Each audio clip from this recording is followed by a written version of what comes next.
can only wait and suffer now. The Manchester City bench there as the 100th FA Cup final is about to get underway.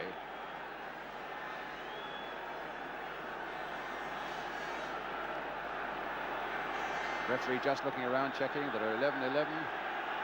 Everything's in order. I look at his watch.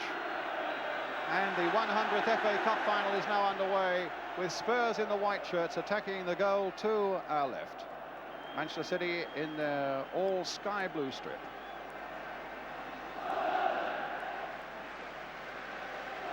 Spurs, who played in 5 FA Cup finals, they've won them all.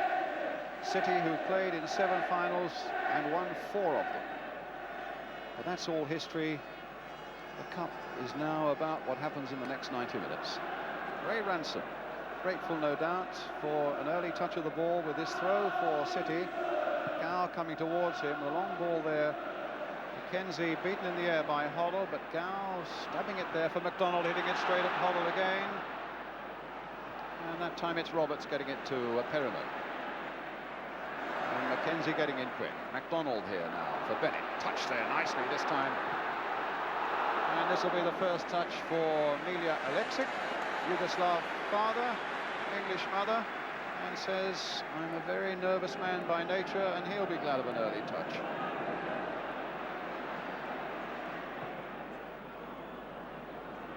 It's Mackenzie on the far side there, but beaten by Perriman in the air. Now Hoddle again. And a good advantage played there by referee Hackett. Although Hoddle was brought down, Spurs kept possession. But now they've got a free kick from the challenge by Ransom on Crooks.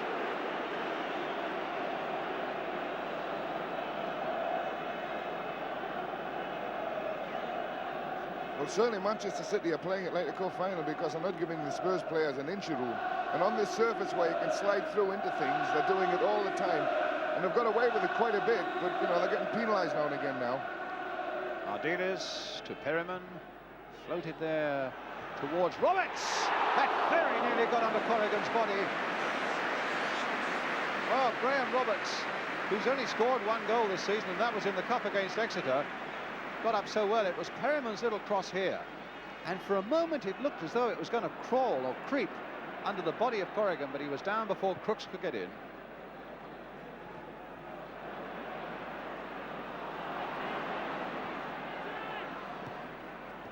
Gow, Ransom. And that will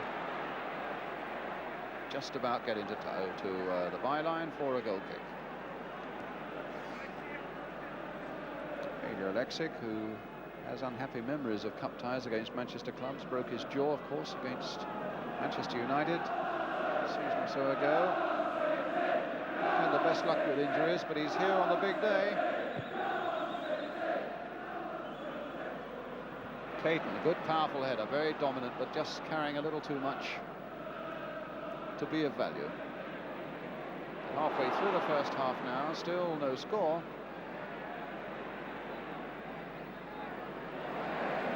Tottenham's throw.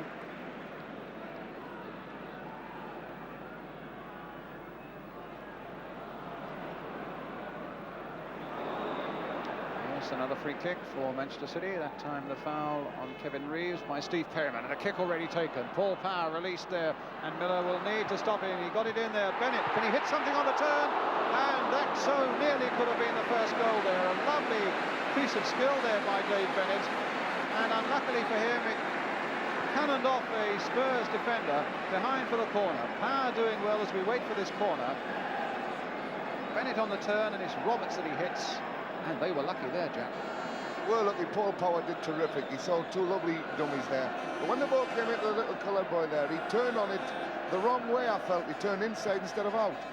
Corner coming in, and across the face of that goal again, and a touch would have put it in.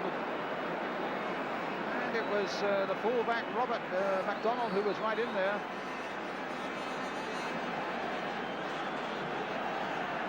Now that could have been goal number 1, and it was a classic near post corner, swung in to the near post, and someone getting a header on and flicking it across the face of the goals. I'm amazed that no Manchester City player was there to put it in.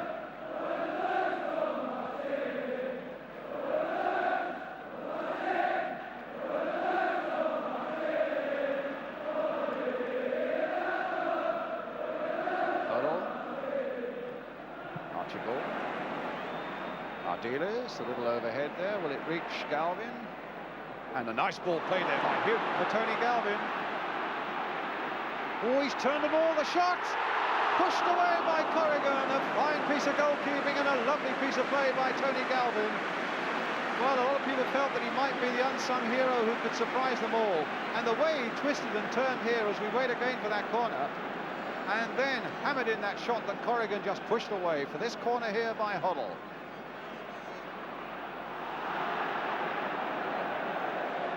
Manchester City can thank Joe Corrigan for two very fine saves, because the first header he saved from Graham Roberts was terrific, and the save he made there was a one-handed touch that if he hadn't got a hand to it, it was a goal.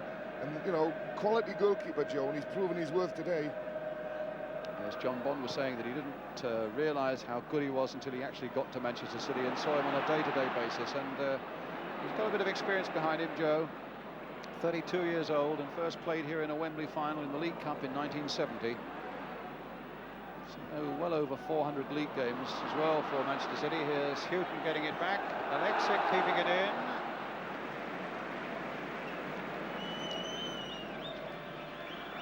The City bench, and on the right, leaning forward there in the suit, almost on the right of the picture, the Spurs manager Keith Birkinshaw. Ardiles. And the cross coming in, but Ranson should be there to cope with it, which he does. And Villa again not making a contact. That's 2 or 3 times when I've seen Ricky Villa not quite doing all that Spurs wanted him to do. He hasn't quite got into this game yet. Here's Dave Bennett, though, for City.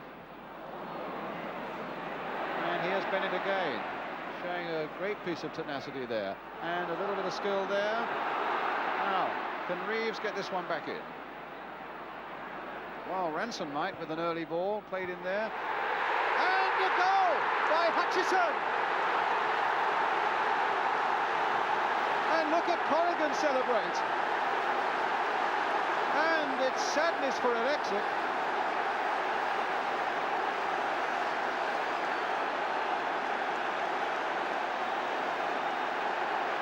And the saluting fans, the saluting scorer, and what a goal it was. The early ball played in there for Hutchison, beyond the reach of Alexic, and Manchester City are 1-0 into the lead.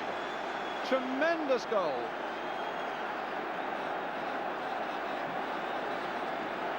What about that, Jack? Tommy Hutchins will remember that header for a long time, because he's not noted as the greatest header of the ball in the world. But it fit in exactly the right spot and at exactly the right time in the game. I think we might get a good game now. It's starting to warm up a little bit, and people are having a little bit more room to play it about in the last 5 or 6 minutes. Well, here's the man, Tommy Hutchison, towards Dave Bennett there. And the whistle has gone.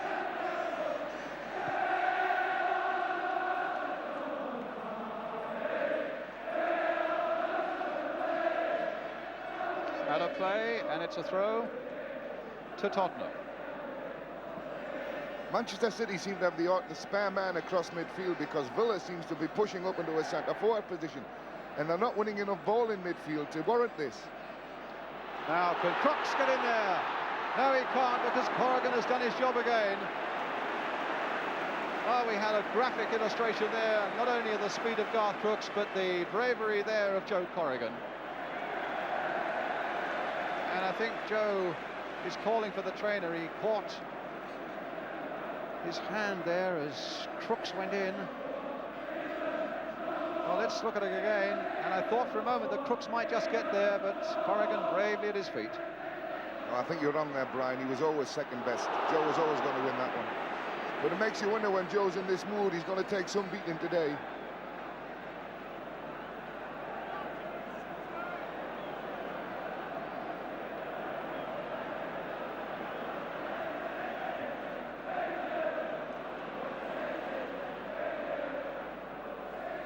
Reeves.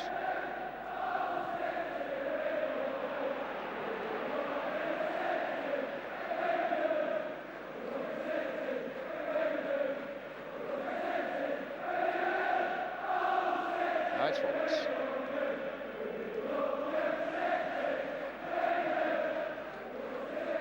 and Crooks.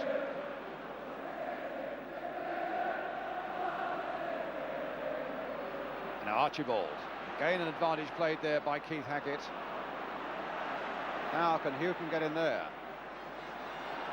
It's a new experience for Spurs this. They've never been behind in a cup game this season. And as I told you at the start, they've never lost a cup final. And Houghton being called to referee Hackett. And the name goes in the book. No, it's not. It's Graham Roberts. Joe Corrigan getting a bit of treatment there from Roy Bailey. And there was the challenge. In fact, I'm sure the referee started calling Chris Houghton to him. Maybe he... a case of mistaken identity. But at any rate, there's Hutchison with the cross. Mackenzie almost got on the end of that one. Archibald playing it in. Villa couldn't get there. Hutchison again. But this time Galvin. Oh, he's shown too much of that to Ransom, but it's a City throw.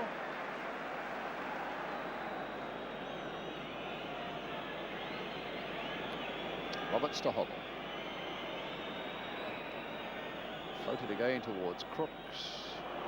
Villa, they're looking very secure at the back though, City. And when Spurs do find a way through, Corrigan has been in really exceptional form. Hoddle again now. Jinking and finding Villa, getting towards that byline. Little cross coming in. Now, can Galvin turn this one back? It maybe came off the turf a little quicker than he wanted, but they get a corner.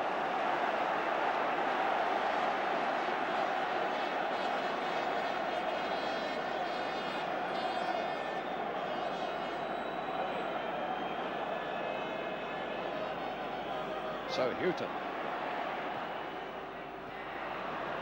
Hoddle.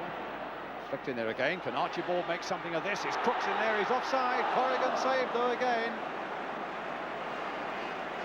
Big Joe was there where he needed to be, even though the flag was up and the whistle had gone. You've got to react all the time to these situations. Both the linesman and the referee went a total line on this one.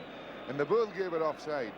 So there was no doubt in it. But look at Joe coming out there. He's a brave lad. Big lad, but a brave one. It's not been a classic of a game, Brian, but it's, I think Man City are well worth a 1-0 at the moment. Well worth it. Just for total commitment. I think if anything's lacking in the Tottenham side, it's that there's one or two of them haven't given total commitment to this game. Well, there's the half-time whistle with about 2.5 minutes of injury time played, and Tommy Hutchison's goal, a brilliant header, separates the side. It's the saves of Joe Corrigan, who has also played a big part for Manchester City. And Spurs are going to need to whip themselves up and find something, particularly in the midfield, with people like Hoddle and Osvaldo Ardiles and Ricky Villa, to restore a little bit of the balance in the second half. Well, Keith Birkinshaw, the Spurs manager, you can be sure, will have had one or two rather pungent things to have pointed out to his team during the interval. Keith Hackett, who has played as well as anybody on this field so far today. And there's nobody happier here today at the moment than Tommy Hutchison, scorer of that Manchester City goal. And away we go then at the start of the second half, except we have a false start. One of the Spurs players must have gone into the circle before the ball had been played by Dave Bennett. And in fact, Steve Archibald nearly did it again. But now we are away with 45 minutes to go. That is, unless we need extra time.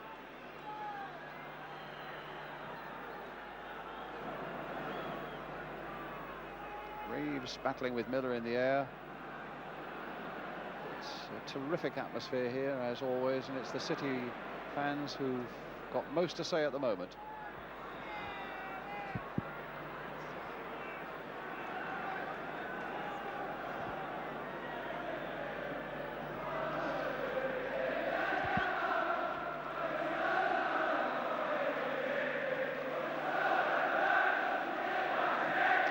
Cutting that one out,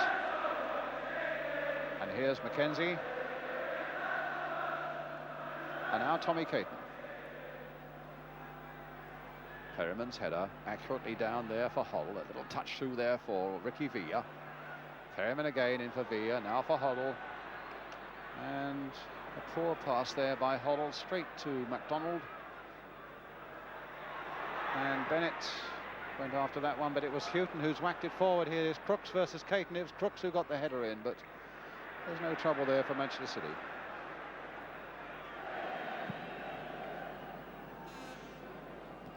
Good jump there by Roberts. Hoddle playing it here for Perryman. Hoddle again. Villa. Oh, dispossessed by MacDonald, and here's Reeves back for Bobby MacDonald again. Bennett's gone in the middle too, and it's too high for him. Ball still in play, kept there by Tony Galvin. He's got a bit of pace about him, but he couldn't withstand that challenge from Hutchison. It's going to be a free kick and a substitution.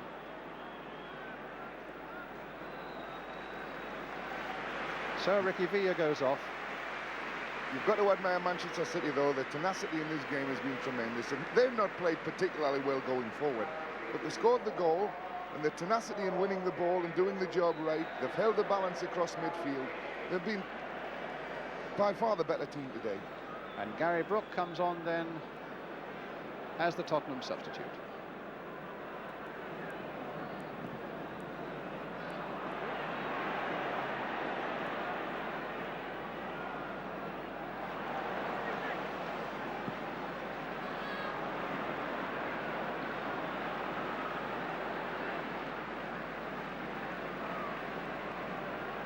Houghton.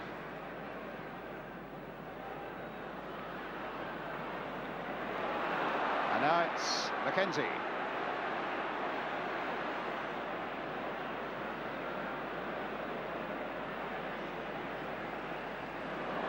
Ranson making the break. And the ball over for the corner. While sadly, what about that for a sad and sorrowful sight? Ricky Villa, World Cup man with Argentina, thought today could be one of the most memorable days of his life. As it is, his side is losing, and he goes off having been substituted by 19-year-old Gary Brooke. Kevin Reeves. Gow. Oh, twice he's had it taken off him, and that's unlike him, and Ardiles is the man who's stolen it this time. Gow coming back at him and concedes the free kick. His discipline went just for a moment there, Jerry Gow. It shows what he's about, Jerry Gow. He lost the ball in midfield when no one was showing for him, and yet he's chased back. Ardiles has beaten one man, and the next person who comes into is Jerry Gow, who wins the ball but gives a foul away. But the fact that he's there is what it's about. Now we have to wait and see what Mr. Hodder can do with a free kick here. He hasn't had many opportunities today to show what he can do in terms of bending and swerving and beating a wall. And this probably is the first real opportunity he's had. He's about 20 yards out. He's well to the right of goal. Hoddle curling it, an own goal by Hutchison.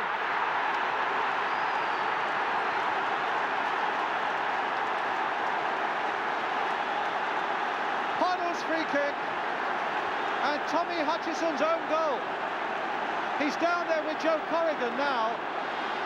The man who scored at one end has now put it in the other end. I think Joe Corrigan would have got it, but there's Hutchison, and there's the goal, and Spurs are level. It's a ways in the way the game can change. One free kick, Joe had it covered all the way. Tommy Hutchinson, who shouldn't have even been in there, finishes up scoring the equaliser. One at each end. What a cup final he's had. Both headers. Both headers. And what a finish. With about 9 minutes to go, Spurs, who look to be out of it incredibly, are right back into the game. And who's to say which way the pendulum will swing now? Hoddle. They're all going to have a spring in their stride now. Here's Tommy Hutchison, who will be out to try and do something to redeem that situation. Poor man, can you imagine what he's going through now? It was going to be such a day of glory for him. But what now for Tommy Hutchison? Roberts in there for Tottenham. Now Houghton. And Nicky Reed, cannily, and with a lot of deliberation gets himself out of that little spot there, but they've given the ball away again, City. They've already got extra time in the Scottish Cup final at Hampden. And we're into time added on for stoppages here at Wembley. This has not been a classic cup final, but both teams have worked very, very hard, and it's going to be interesting if it goes to extra time, who's going to be the strongest. You know, and I would tend to think maybe Tottenham, because Man City have really worked hard in this game. Reed.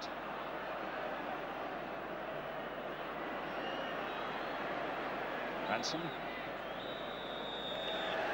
Final whistle after 90 minutes. And now John Bond and Keith Birkinshaw coming out to spend the next 2 or 3 minutes geeing up their players again. And it'll be interesting to see who they go to and who they try to sort out. In fact, the first thing that Keith Birkinshaw's done, there's John Bond on the far touchline, is having a word with Ozzy Ardiles. Right on the far touchline, you can see him there. They're working on his legs. And Keith Birkinshaw there, a pad on his head. And now comes across to see who else he can have a word with. Steve Perryman, clapping of the hands, getting a bit more effort into tired limbs. A few well-chosen words there on Jerry Gow from John Bond and John Sainty. Very important moments, but I don't know how much the players hear of this. Whether they got thoughts of their own, Jack. Well, if I was a Tottenham player, I think, well, we've got a real chance now. From having none, we've got a chance, and we can still win the cup. Manchester City, I would be thinking, dear me, we've played as well as we have, and we've done everything right, and we're giving a goal away like that. Things aren't with us today. Yeah, the own goal was and absolutely heartbreaking. That's a stunner for them, you know, and they've got to pick it up now, and Bonnie's got to work hard to pick it up with his lads here. And he's got Paul Power on the line. Here is that own goal again. Yes, well, Hutchie should never have been there. Off his right shoulder, I think, yes, possibly. It was off his right shoulder, but he should never have been in that position. What's he doing there behind the wall? Never given him anyone to chase. The pace is certainly slowing a little bit now. Ardiles. And back by Miller to Alexic.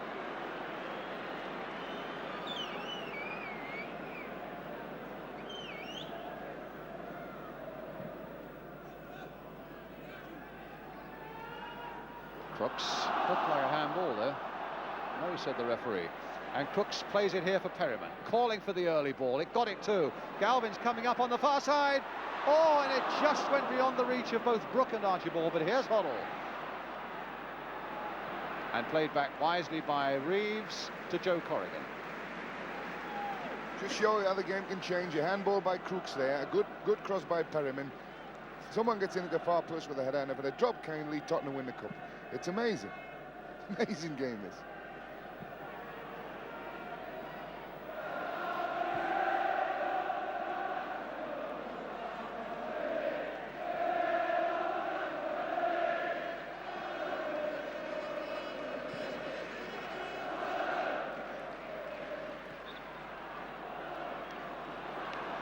Free kick for Manchester City. Bobby McDonnell with it. Here's Ray Ranson now. Oh, it's taken too quickly, so Tommy Caton will take this one.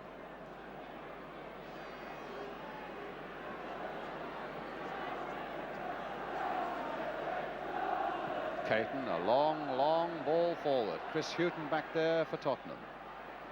And Crooks right back there for Tottenham. Even the front men are back now. Ranson crossing it in against the hands of Garth Crooks.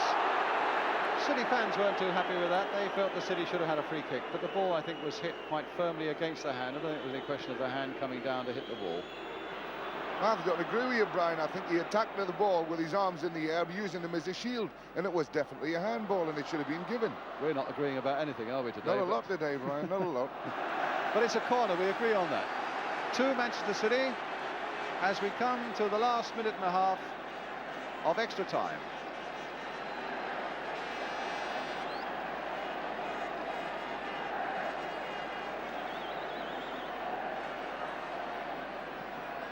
Corner coming in. Reeves playing it out again for Henry. Played there for Jerry Gowes. We come to the last minute. Played wide for Bobby McDonnell. Played a good ball in there if Bennett can get onto it. But Hughton was there, getting him away. Crooks.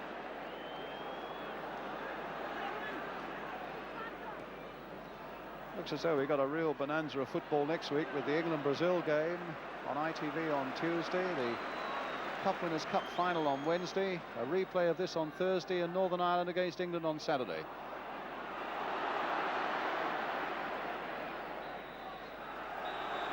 And there is the final whistle, and we've all got to come back for a replay on Thursday evening here. Tommy Hutchison, who have such mixed feelings of this game, you can be sure of that.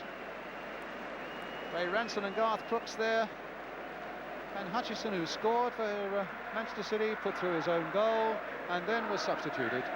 Next Thursday, the replay then here at Wembley. Each club, incidentally, receives 30,000 tickets for that, and 20,000 tickets, I'm told, will be on sale at Wembley tomorrow at 10 o'clock.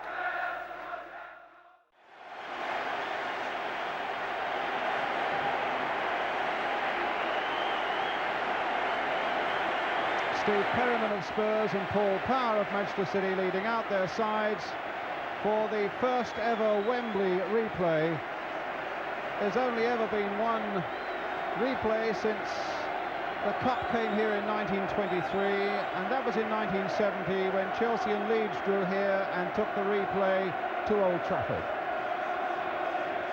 Well, it means another packed house, and it means overall a take of some £2 million and more when you take in all the ancillary things as well, like television and so on.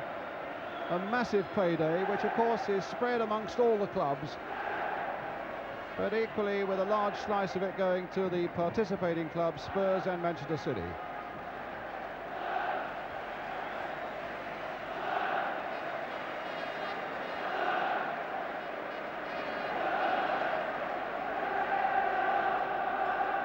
Spurs, who were hustled out of their normal game on Saturday by this Manchester City side that worked as hard as any Wembley Cup final side has ever worked. And the teams to be presented tonight to Prince Michael of Kent. Now coming out of the Royal Tunnel.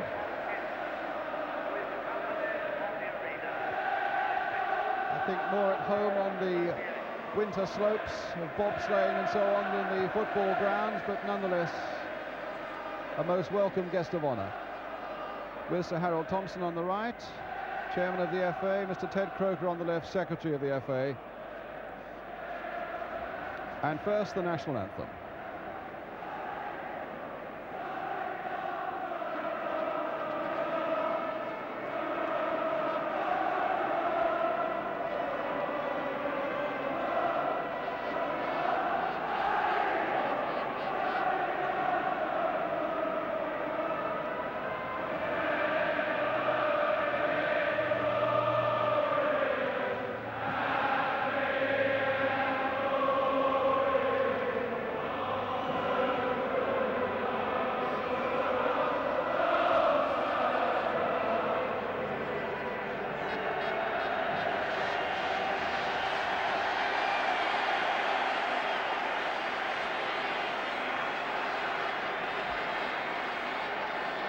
First it'll be Manchester City to be presented.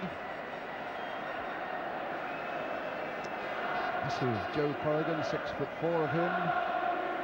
And Nicky Reed next to him, Tommy Caton. This replay, in fact, interrupting his studies. He's due to take an A-level, that tall, fair-haired lad, an A-level in maths next month.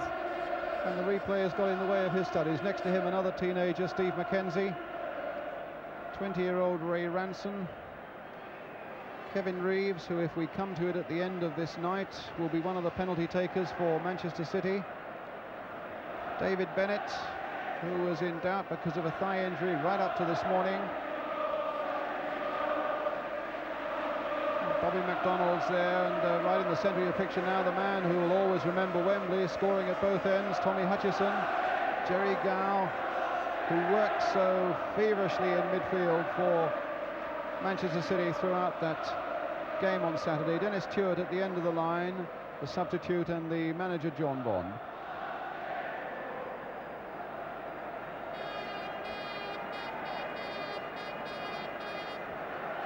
With me is Jack Charlton. Jack, you were very realistic on Saturday, saying that you didn't think it would be as good a game as people expected. Do you have higher hopes tonight? Yes, I think I do. I like the Tottenham lads came out on the field before and had a little kickabout and got the feel of it. I've got a little feeling for Tottenham tonight. I don't know why. I think it's probably because they made more chances on Saturday. In fact, Joe Corrigan had more to do than Alexis. So I'll go for Tottenham tonight a little bit, I think. But I think it'll be a better game, mainly because I think Tottenham midfield have learned from the mistakes they made on Saturday. And if they manage to put them right, and they can't do any worse, then I think you can see a much better game anyway. Putting it in a nutshell, your feeling was that Spurs were below their best and maybe Manchester City played at their peak. No, Manchester City played exactly as they expected them to play, and they did it very successfully. I think tonight Spurs will be more willing to accept what's thrown at them, let's put it that way. And certainly they've got to compete more across midfield. And you know, on my little sheet here, I put down across a few people like Ricardo Villa. And I thought, well, he can't play any worse than he did on Saturday. And Glenn Hoddle has got a lot to prove tonight. So I should look for a lot more from the Tottenham midfield tonight. The referee again is Keith Hackett. There's plenty of him at 6'2", and at 36, the second youngest referee ever to take charge of a Wembley final. With his linesmen, Mr. Hutchinson and Mr. Jones.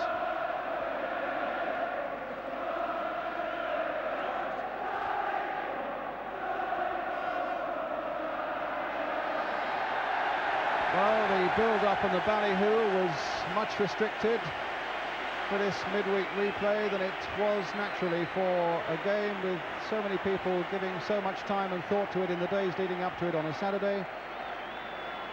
And maybe the players will be in a more relaxed frame of mind because of that.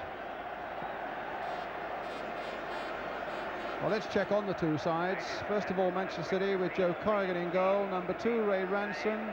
3, Bobby MacDonald. 4, Nicky Reed. 5, Paul Power, the captain. 6, Tommy Caton. 7 is David Bennett. 8, Jerry Gow. 9, Steve McKenzie. 10, Tommy Hutchison. 11, Kevin Reeves. And the substitute, 31-year-old Dennis Stewart. Meanwhile, the Spurs come with exactly the side that was here on Saturday, with Milja Alexic in goal. Chris Hughton, number 2. Number 3 is Paul Miller. 4, Graham Roberts, who comes minus 2 teeth that were knocked out on Saturday. 5 is Steve Perryman, the captain. 6, Ricardo Villa. 7, Osvaldo Ardulis. 8, Steve Archibald. 9 is Tony Galvin, who was doubtful for a long time because of a shin injury, but passed fit today. 10 is Glenn Hoddle. 11 is Garth Brooks. And 12 is Gary Brooke.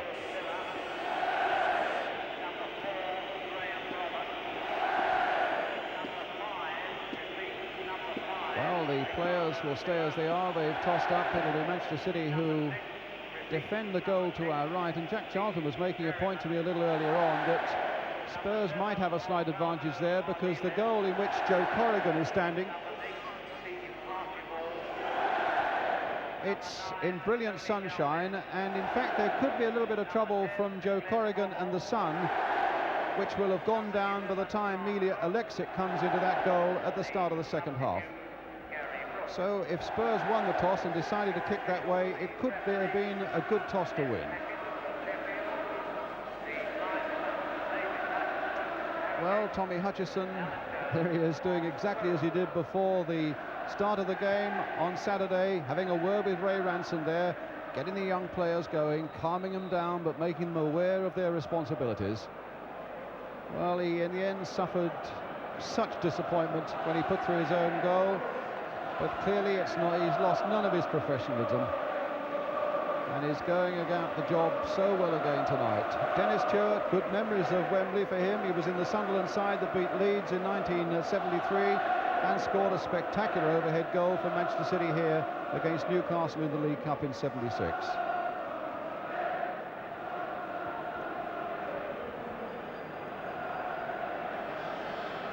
Well, one man who clearly has got to improve on his form of Saturday, as Jack was saying, is Ricardo Villa.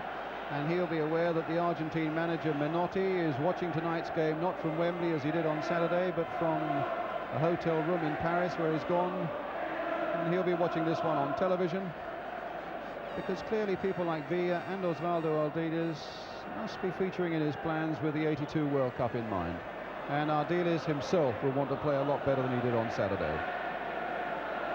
Well, one man who stopped Spurs playing was Jerry Gow, this 28-year-old Scot.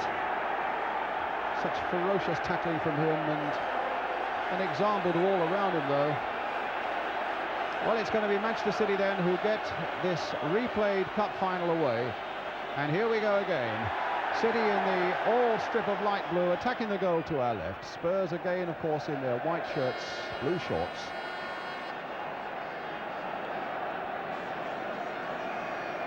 It'll be Steve Perryman.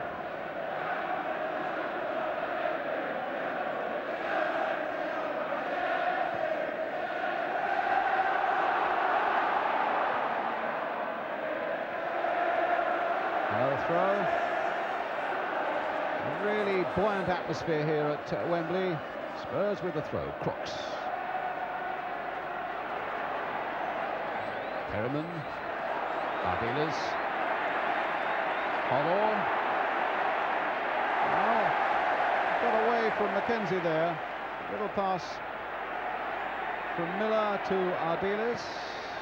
And played forward to Crooks, onside. Linesman had a good look there. Villa with a shot. In fact, I think it hit Steve Archibald, when that might have caused a bit of trouble. And in fact, the referee's having a bit of trouble here with one or two players. The game had gone on.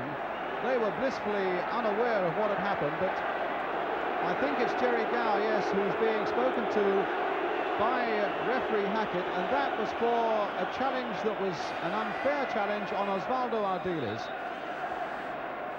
It must have been as Ardiles played that ball forward, and we were following it as Crooks went on his way.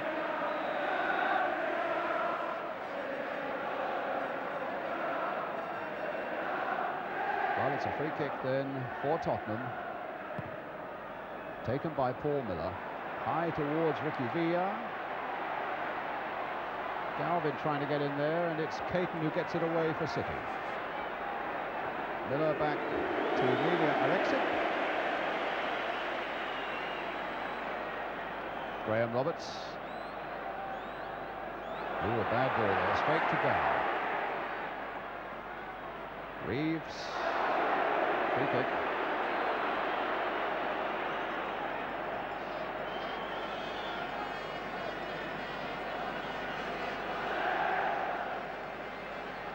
Kevin Reeves, who had a nasty spell in the first half when he collided with Alexic on Saturday, and in fact John Bond was telling me the other evening he was spitting up blood at half-time. The doctor wanted to pull him off, but Reeves wanted to go on. They took the risk.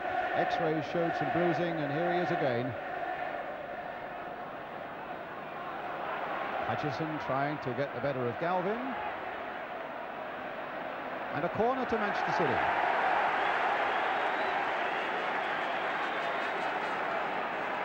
Which Paul Power will take.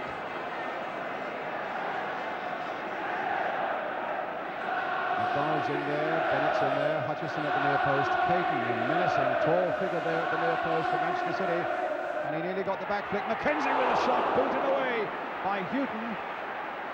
Power with a chance, having beaten Hoddle to get another cross in, and the ball going off Ardiles.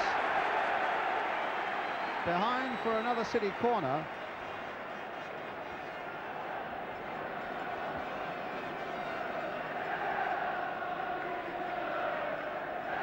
So Power again with the corner for Manchester City. Curled in once more. That was Graham Roberts getting that away, only as far as Gow. Nodded there for McKenzie, trying to get it in first time. Reeves is through. And another corner. Well, Kevin Reeves missed really quite a good chance there, because he suddenly found himself surprisingly through and didn't really make the most of it. Jack? I was surprised he took the ball on there, Brian. It fell very kindly for him.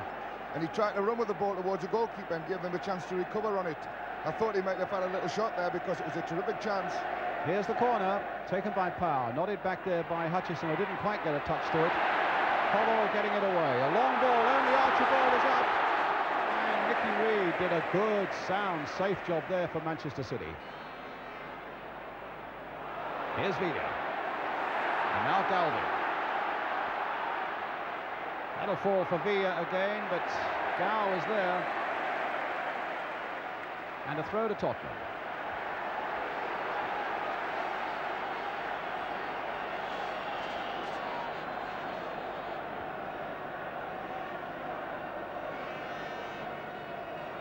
Crooks trying to lose McDonald and succeeds, but there was nobody to finish it off. But it would have all been academic because Keith Hackett's whistle had gone.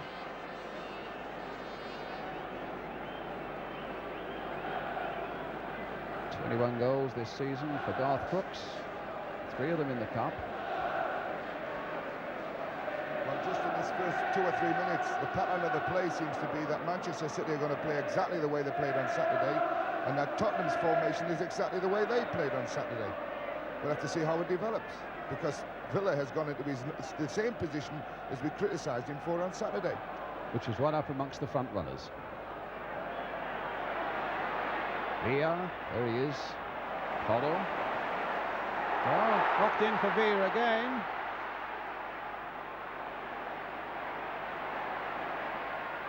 And City get it away. Hoddle trying to put some pressure on them, and an onside Garth Crooks, but Hutchison, oh, what a good dummy.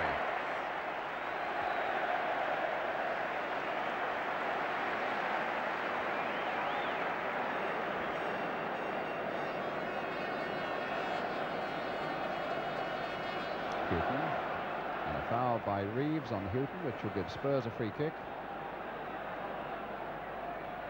Archibald, Crooks, Archibald. Well, he might get another go. No, it's a Tottenham throw.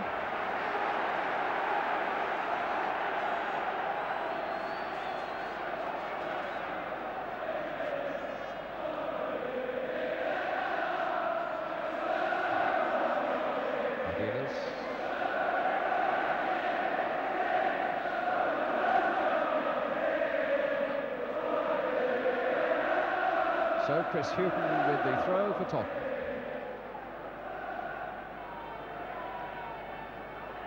No touch from Villa. There's McDonald.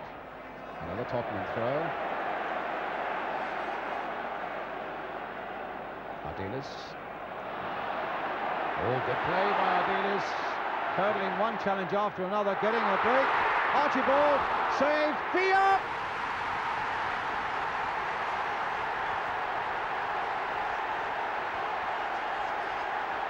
Seven and a half minutes. Ricky Villa, right up amongst the front runners, puts Spurs into the lead. The ball broke so beautifully for him, and look at the joy amongst the Tottenham fans there. The shot by Ardiles. Archibald suddenly found himself free and onside. Corrigan was out bravely. It cannoned off him, and look how inviting that was. Quite onside into the back of the net. Jack? Well, I think that Ardiles was very fortunate when this ball hits Archibald here and fell exactly right for him. Joe came tremendously well and just got a hand to it. But look how kind it fell for Villa. I mean, he had the easiest job in the world, which is probably why they play him in that position, by the way. Now McKenzie.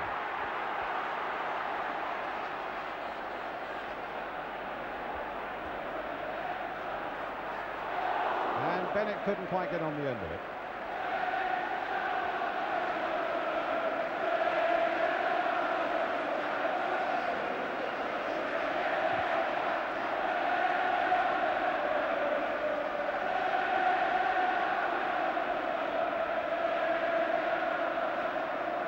So Alexic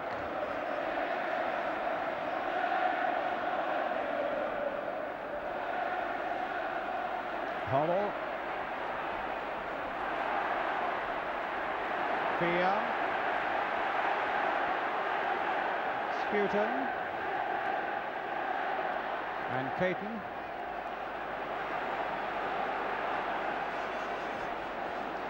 Well, it was certainly a very fortuitous break for Tottenham once that ball had hit Archibald, and suddenly City were desperately off balance, and Corrigan, who did so well to try and restore the situation, could only put it into the path of Ricky Villa.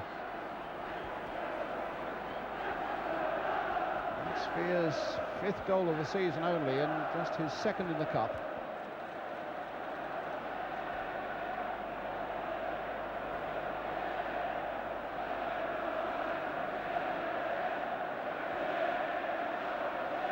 Hutchison. And another free kick. I get the impression that the referee is being a little less lenient than he was on Saturday. He kept things moving well. He's a good referee, and I think he'll probably do the same tonight, but he let a little more go on Saturday than at the moment he's allowing tonight. But it's Ray Ranson then with the free kick for Manchester City. Hit a long one there towards Dave Bennett. Miller was up well. Houghton was in there too. Hutchison to Mackenzie. Oh, a tremendous goal! Steve Mackenzie.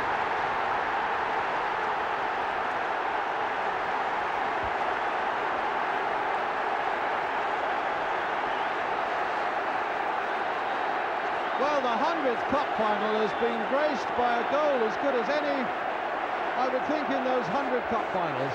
A real stormer here by 19-year-old Steve Mackenzie. Miller got a good header in there. It was knocked there by Houghton. Tommy Hutchison, a lovely one. And what about that for a volley? Curling away from Alexic. We saw beautifully there from behind the goal. And City have drawn level. Here's Ardiles. What a start for this game now. Villa trying to turn it on, and Nicky Reed getting it away with the whistle had gone for a free kick to Tottenham.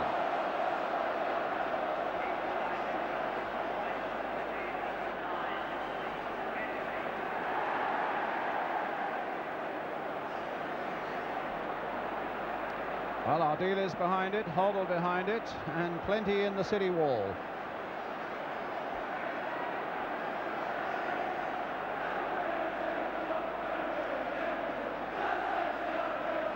Now Villa, Hoddle. Well, it was from a free kick on Saturday that was deflected in. Hoddle hits the post!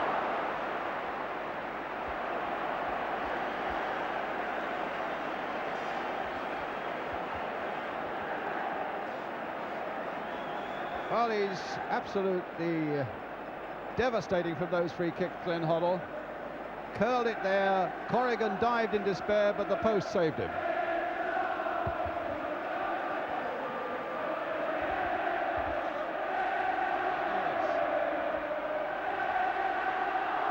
Now Powell. There's Reeves in the space for Bennett. And now McDonald.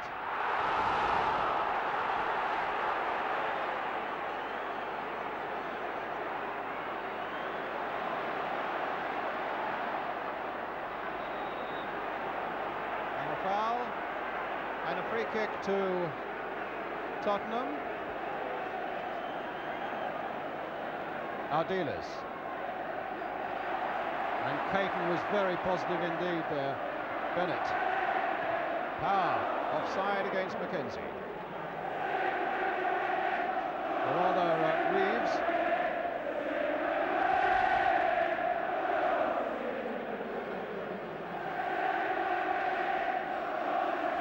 Houghton.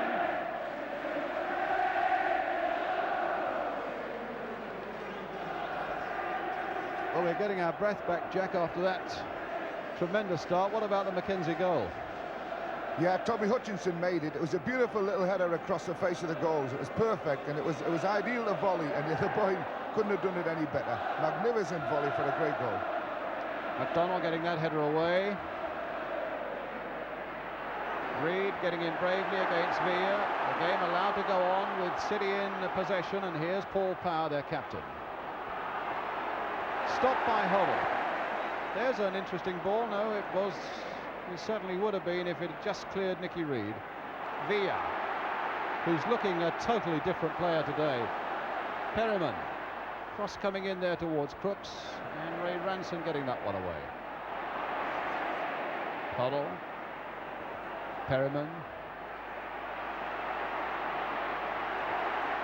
Gow. Absolutely upended there by Perryman. The makings of a little feud, I would have thought, and Perryman may be feeling that he was responding to one or two things that Jerry Gow had done on Saturday, and had done in fact to Ardiles in the opening minutes of the game tonight. Jack? That was a nasty little foul by Perry then there. He went right past the ball to get the player. And it was the one that if Jerry Gow does it back to him, he'd probably get sent off for, if he gets him.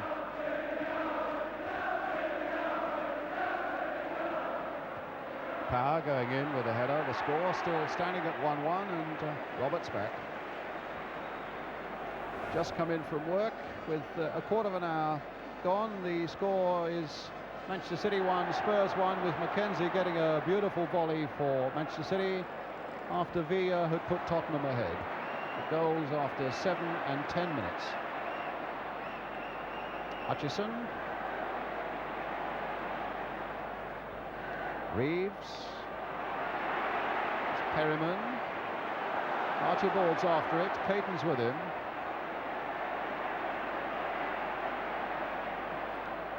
Crooks.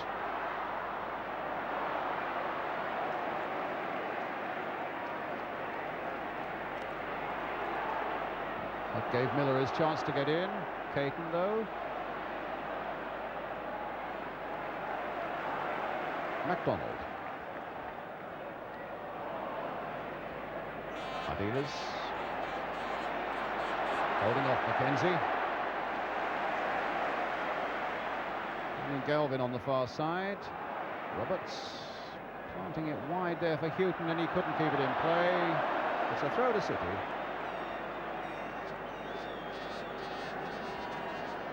There's a lot more one-touch being played this first opening 15 minutes, Brian. They're hitting a lot of balls forward and knocking balls back, and then the ball's being played off first time. There's nobody wanting to stand on the ball and pose with it for too long at the moment, and the game's much better for it. And it's a lot quicker as well. The pace is a good, brisk one, and I think we're going to get a really exciting cup final here, judging by the first 16 minutes, with the score now at 1-1. Here's Hoddle playing a delicate little ball in here for Archibald, hoping to hold off Bennett. Succeeds in doing so. He's got Perryman supporting him. Archibald again. Deflection off Power. Well, that might go anywhere. And it might still go anywhere. Perryman. Hoddle. Miller trying to blast one and hitting it straight at Reed. Crooks playing it wide for Galvin. Here's Ricky Villa again, this time off Gow.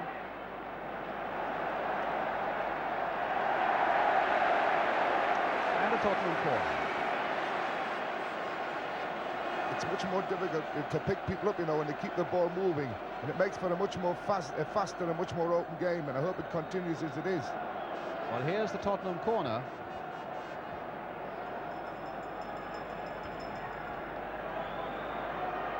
And Roberts was right in there, but was pushing down on Nicky Reed. He's a tough character, this Graham Roberts. He seems to have got knocked about so much, not least on Saturday. He's up there smiling again. Maybe not that Villa's effort to make goal number 2. Way over the top.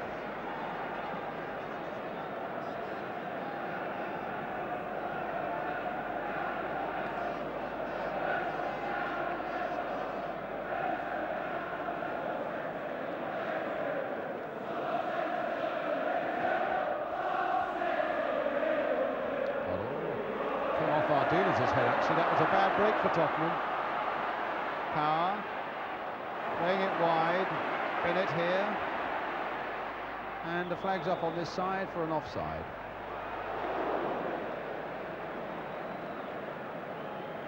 Kevin Reeves.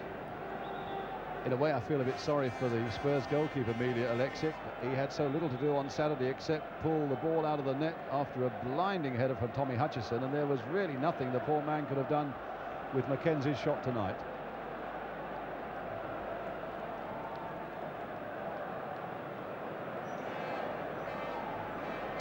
But a lot of credit to City, because they were obviously rocked by that unlucky break that led to the Tottenham goal, but they really came back in style.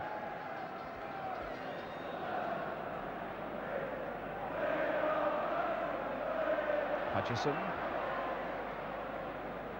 Ransom playing a long ball, and Bennett might get in there. And Alexic was outside his area. Handball, free kick. It was Something I suppose he had to do, because Bennett was right in there, and it's the free kick coming up now, and you'll see clearly that Alexic was outside his penalty area when he actually made contact.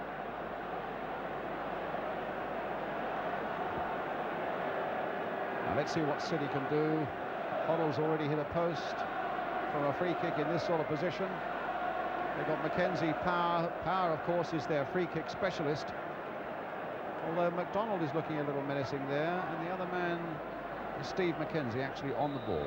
Mackenzie then for Power, over the top.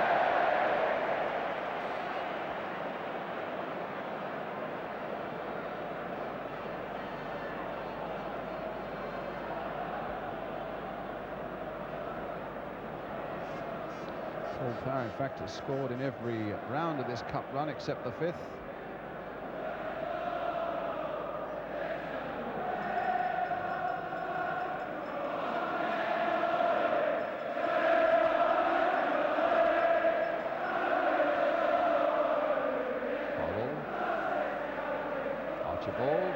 Hoddle. And this has got to be Reed's ball. Perryman in there before Bennett. Hoddle turning and finding a yard, scorning it, and then playing a really difficult ball that finds Garth Crooks. And the ball was nicking off Perryman.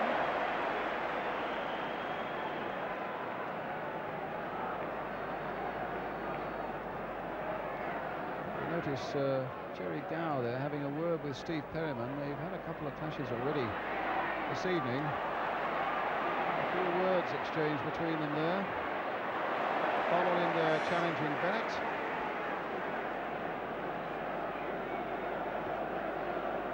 Power again with a throw. Here's McDonald. Chipped forward there towards Kevin Reeves. And another City throw.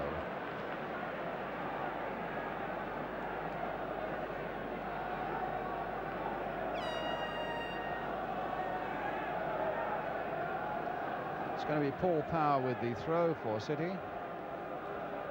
Miller's header, now Perryman. Crooks battling with Caton and Reed. But he's given a free kick to Tottenham. No doubt the referee is being a lot less lenient tonight, Jack. He's letting less go. Yeah, well, I think all we want really is a repeat of Saturday's performance from him, because he was tremendous. Hoddle playing it here for Archibald. And a corner to Tottenham.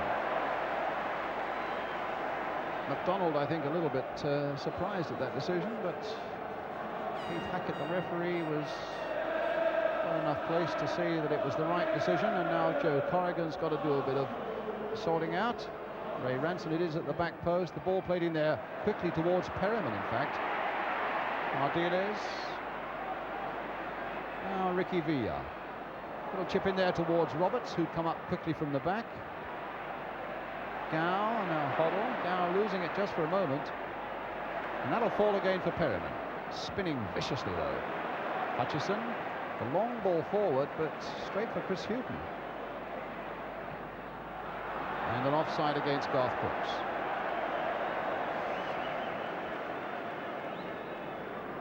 It's an amazing partnership he's struck up with Steve Archibald. 46 goals between them this season.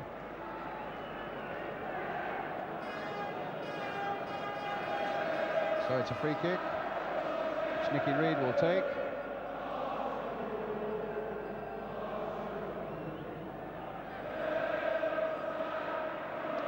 Hutchison. Or rather, Ranson. And a strange stray ball that gives a goal kick to Tottenham. Met 9 times in the cup, Manchester City and Spurs. They've each won 4. And of course Saturday's was drawn. So it's real level peggings as it is at the moment at 1-1 with 24 minutes gone.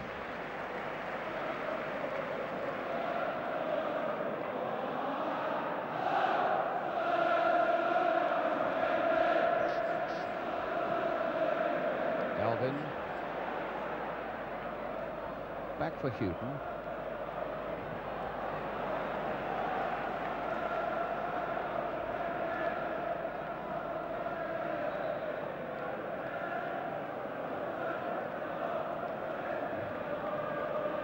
Houghton.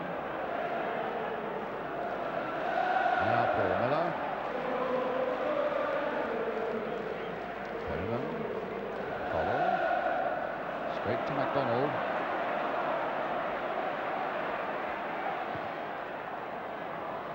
Added on there by Paul Power, who'd again gone up from the midfield areas. Galvin just kept it in play. Houghton finding Ardiles. Another triangle there as Spurs try and winkle their way out of this little situation, but they get a throw. Mackenzie, who was, I think, one of the unsung heroes for Manchester City on Saturday, had a really great game of hustling and, of course, has capped it all with this marvellous goal tonight.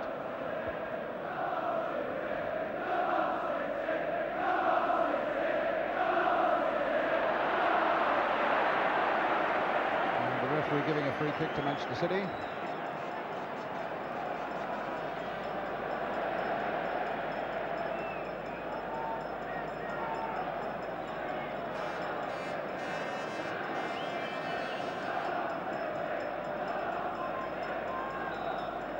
It's going to be Tommy Hutchison who'll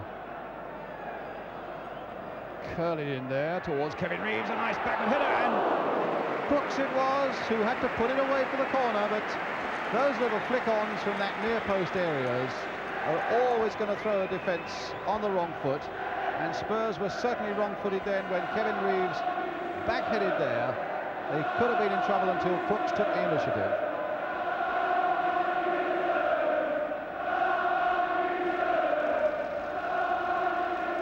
Hutchison with the corner for Manchester City.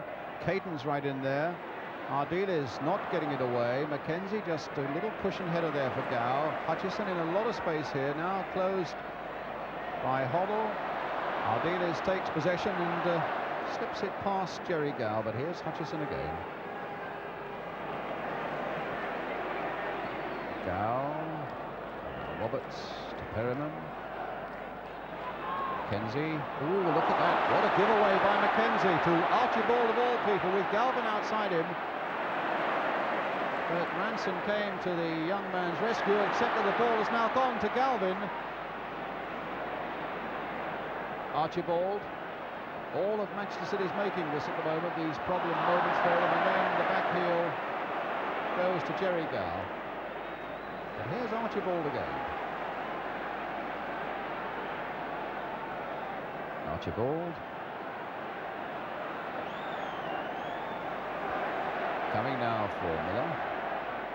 Ooh.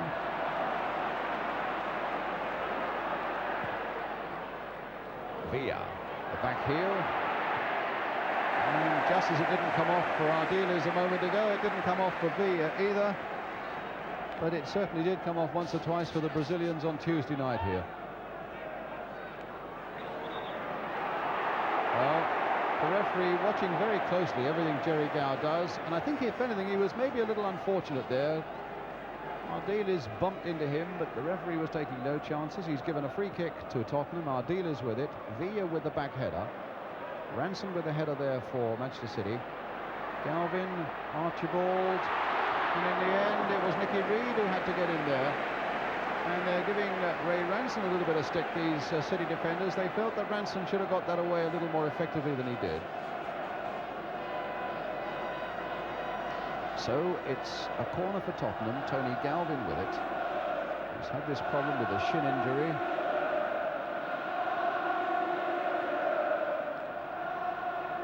Back by Ardiles for Galvin again. A good cross coming in this time. Roberts, though, beaten in the air by Caton for City.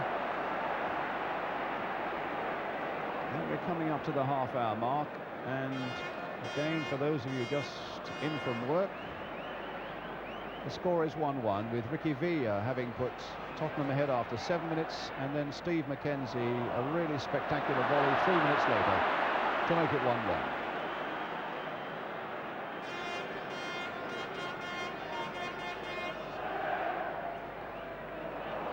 Mackenzie's pass intercepted there by Perryman. Here's Hoddle.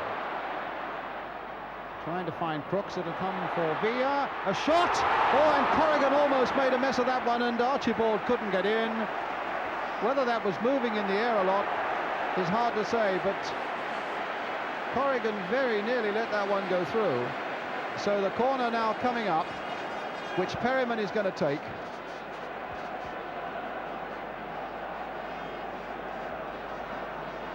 Hoddle now with the corner. A deep one towards Crooks. But again, Caton, who because of his height has got to take a lot of responsibility when those corners come in and people like Graham Roberts aim to get on the end of them.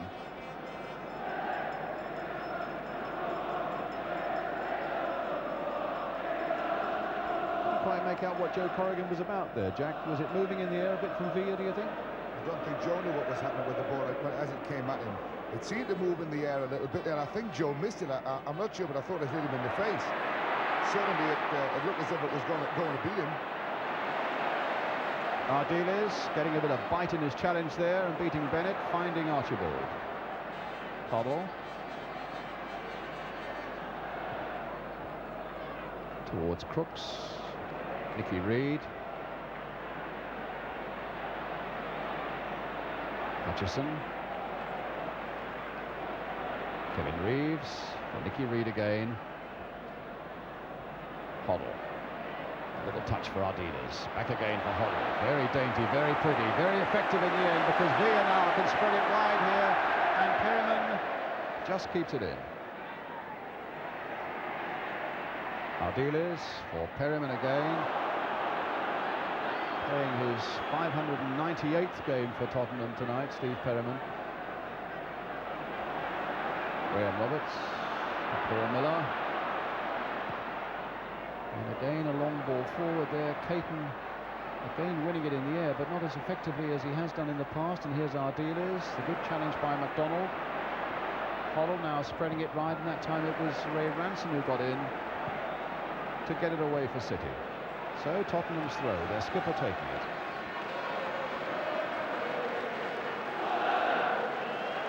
Miller. Caton.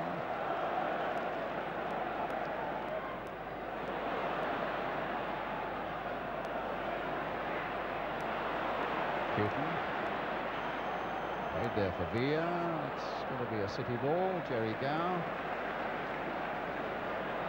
Nicky Reed.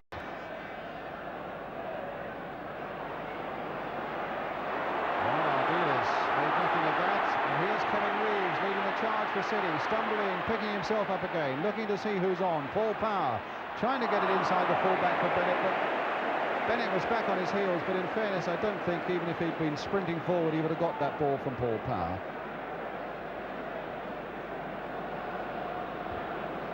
I was surprised to see Kevin Reeves not take the second half on in the box there, because he got right to the edge of the box and then decided to check out of it. When really the last thing in the world the centre half wanted him to do was to take him on inside the box there. Bennett. Yes, it's a couple of occasions tonight when Kevin Reeves, who is no doubt a really great young striker, has, well, that's Paul Miller, but really looks a little bit below par in terms of confidence.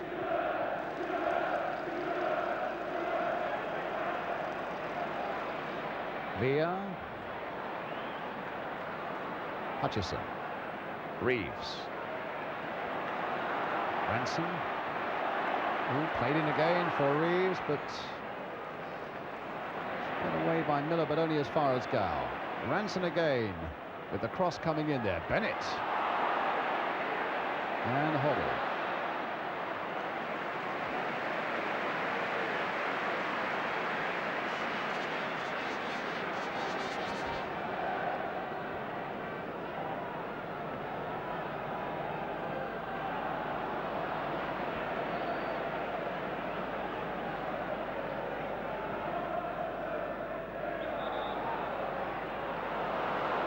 Foul there by Ricky Villa.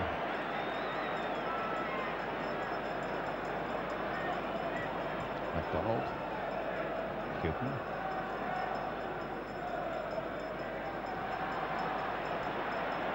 About 10 minutes to go to half-time now. The score still Manchester City 1, Spurs 1. Tommy Hutchison, Jerry Gow, Mackenzie. Ooh, Bennett right in there. Here's Power. Once or twice City look as though they are really on the brink of making a real chance for themselves. There's a push by Galvin on Gow. A free kick to Manchester City.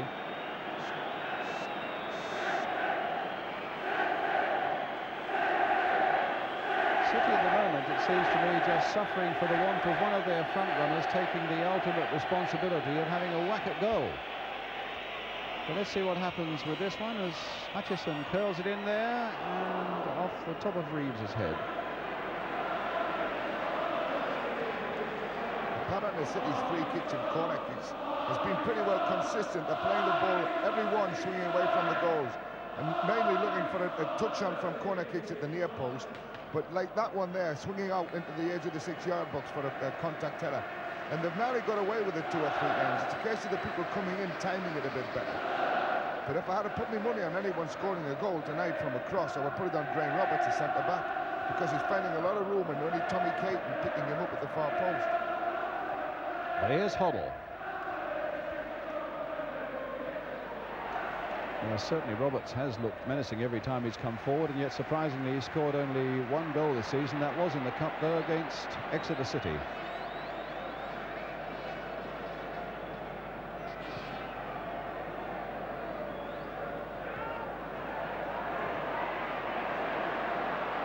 Now Reeves. Dispossessed by Roberts. Oh, what a good ball there by Hoddle into the path of Villa.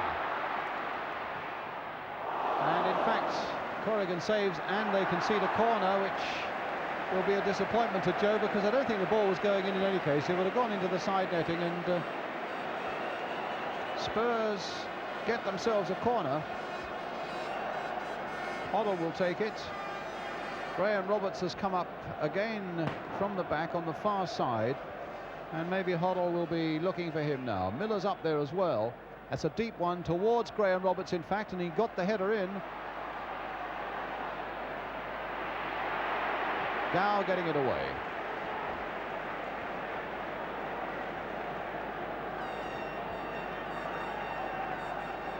There was a good example there of Villa when he went inside the box there. Wanted to play the ball early and change his mind and went on and in fact killed his angle. And he had to finish up with a shot to the near post, which Joe had no trouble in handling at all. But it was the one that would have been much more dangerous had it been played across the face earlier. Now it's Hutchison. Shaking off Garth Crooks.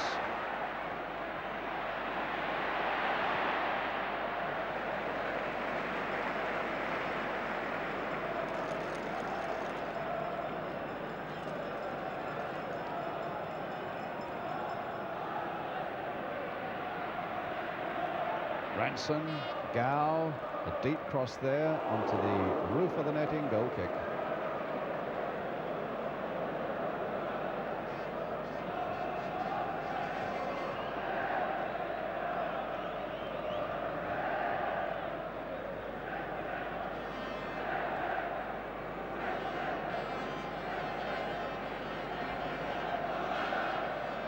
Archibald wanting it his way. MacDonald watching him closely enough, though.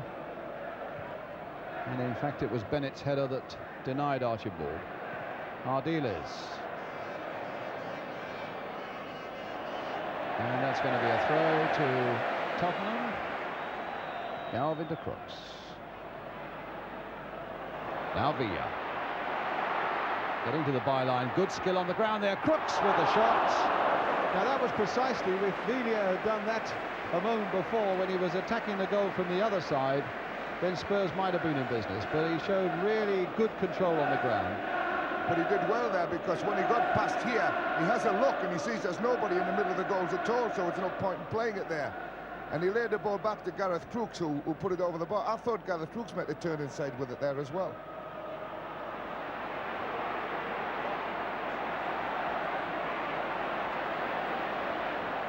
Hoddle, a little bit lucky, finding Perryman. Huddle again. Ooh, through the legs of Gow. I think he might have enjoyed that, even though Crooks wouldn't have enjoyed that challenge from Tommy Caton, and Tommy Caton's name will go in the book. It's a shame Tommy Caton getting booked there, because it's really the first tackle of foul he's made. There have been much worse tackles by other players several times in the game, and Tommy Caton on one there, and he's gone in the book. Now he's on a knife edge for the rest of the game now. One more mistimed tackle, he could be off. Well, Hollow with the free kick, curling in there.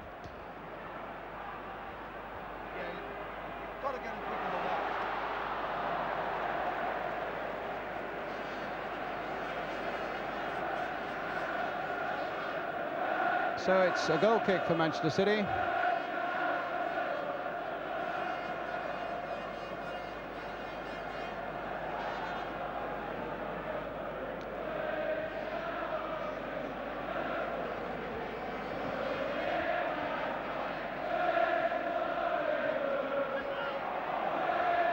Bennett, and Power couldn't keep it in. It wasn't a good ball.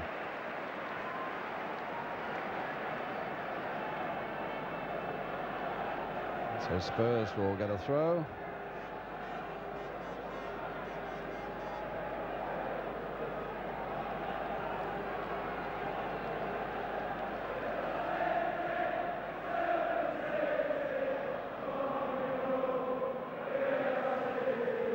Crooks just nodding that on for Archibald, and suddenly Spurs have got 4 up, and they've got Galvin in a lot of space. Tony Galvin for Tottenham, saved by Joe Corrigan. Well, the space was amazing that Tottenham had there. Suddenly they had men over on that far side as Archibald came up. Galvin with his shot. By now, Corrigan was coming out. Hit him on the body. Houghton. Huddle. Probing in there once more. And a corner.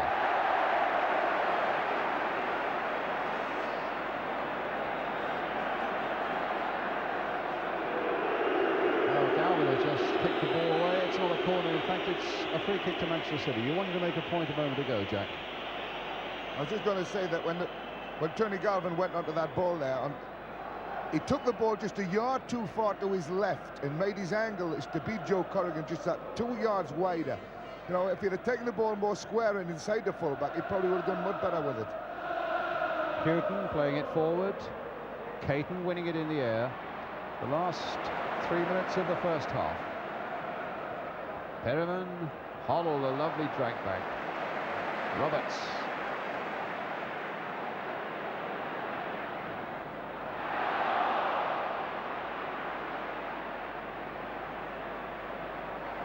Power. MacDonald.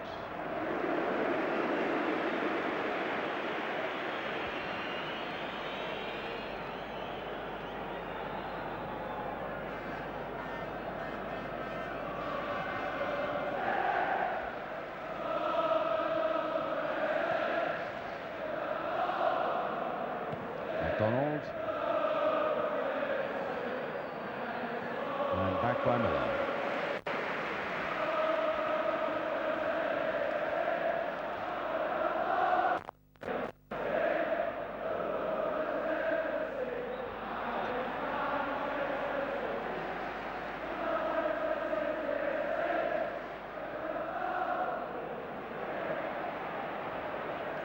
Villa. Perriman. Towards Archibald. Not a good enough control there by Archibald, but Spurs get a throw.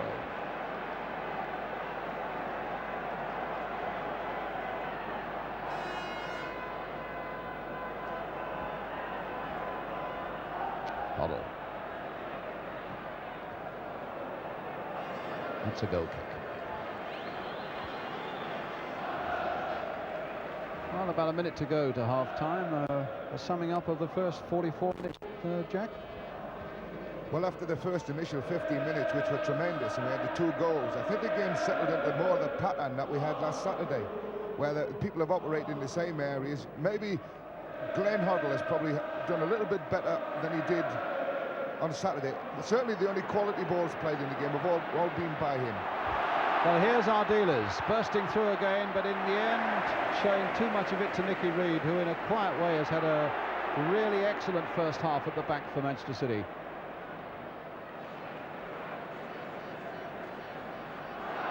Ardiles again, but I don't think Crooks will get near that one.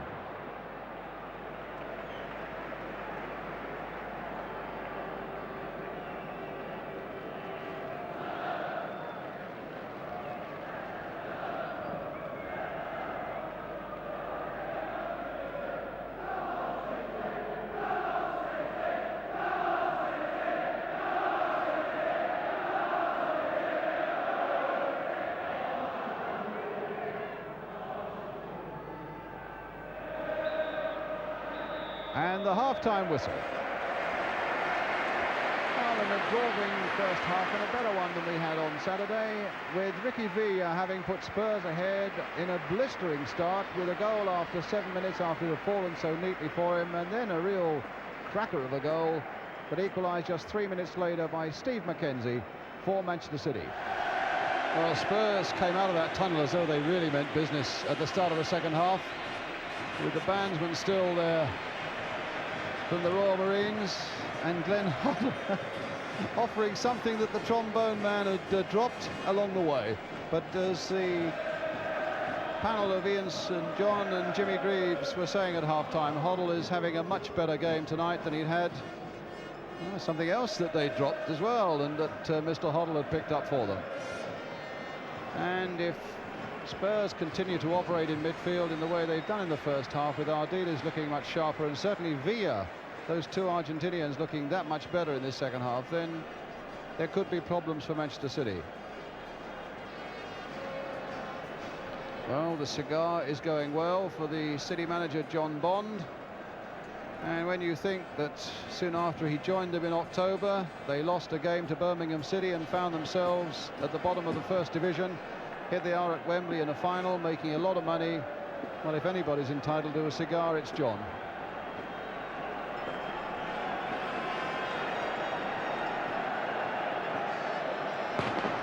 So Spurs now will be attacking the goal to our left. Steve McKenzie with a goal that you can be sure he'll remember for the rest of his life. And he's only 19 now. Cost £275,000 when City bought him as a 17-year-old from Crystal Palace. And the crowd getting warmed up for what should be a really engrossing second half.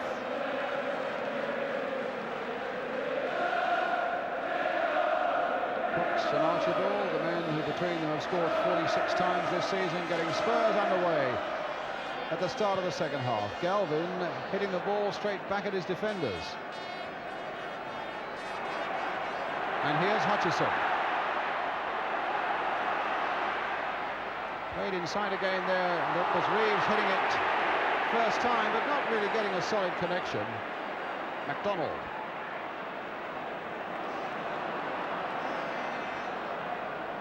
Power. MacDonald. Perryman getting in there. And the linesman, I think, flagging a foul there, and a free kick to Tottenham, already taken. Here's Hoddle. And back to goalkeeper Milja Aleksic.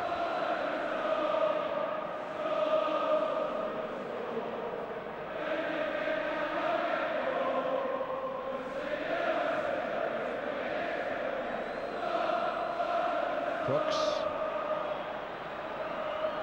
trying to get it inside Ranson for Galvin to do a bit of running, but young Ranson was equal to it, and it's back with Big Joe Corrigan, 32 years old, father of three. I think there are two players on the City side who have 3 children. Tommy Hutchison is another one.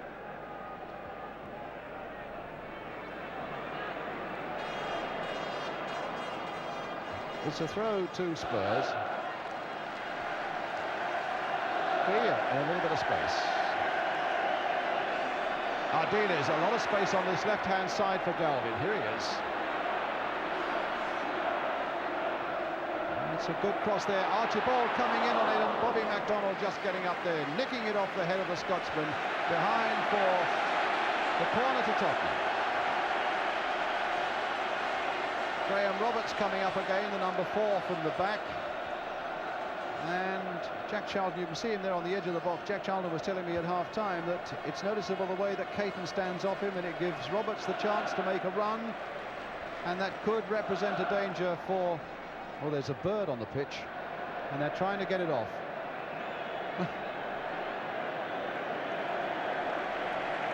And happily, the bird has been taken off. Whether it was trodden on by a player and injured, I don't know, but it's safe now. There's Roberts trying to make that run, but Caton had closed just enough on him to get the header in then. Good challenge there by Power.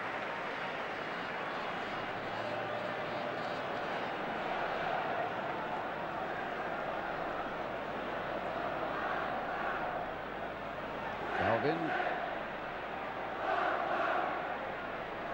And the ball out of play. And for the animal lovers among you, if you're worried about that bird, I can tell you it's being taken down the Royal Tunnel now by a steward, and that no doubt will be taken off to the RSPCA.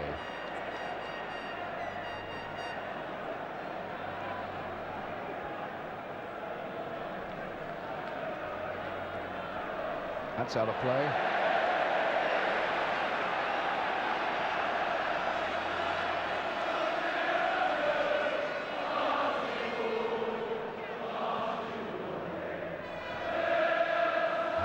Dispossessing Houghton, and Houghton getting stuck in again there, but Hutchison calling on all his experience and getting a free kick.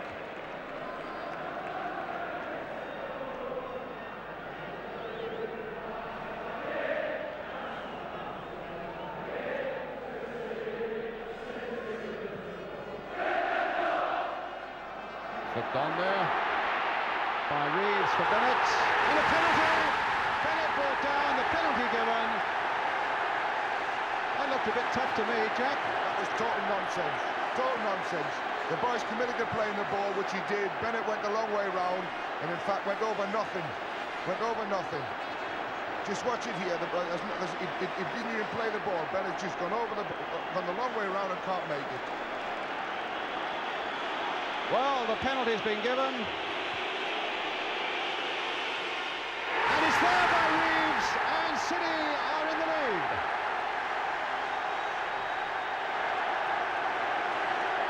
I hate to think they lost the cup because of a penalty like that. There's been much worse fouls he's let go in this game. And to penalise that one for a penalty in the cup final, I think he's out of order.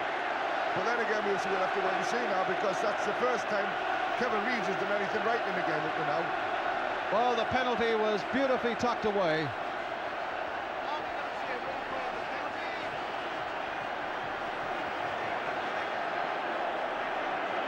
And it's an amazing record.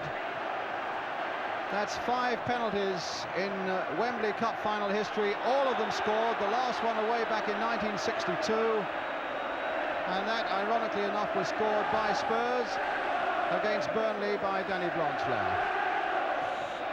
So in a Wembley final for the FA Cup, a penalty has never been missed, and Kevin Reeves keeps up that record to put City in the lead tonight. Caton with that header away.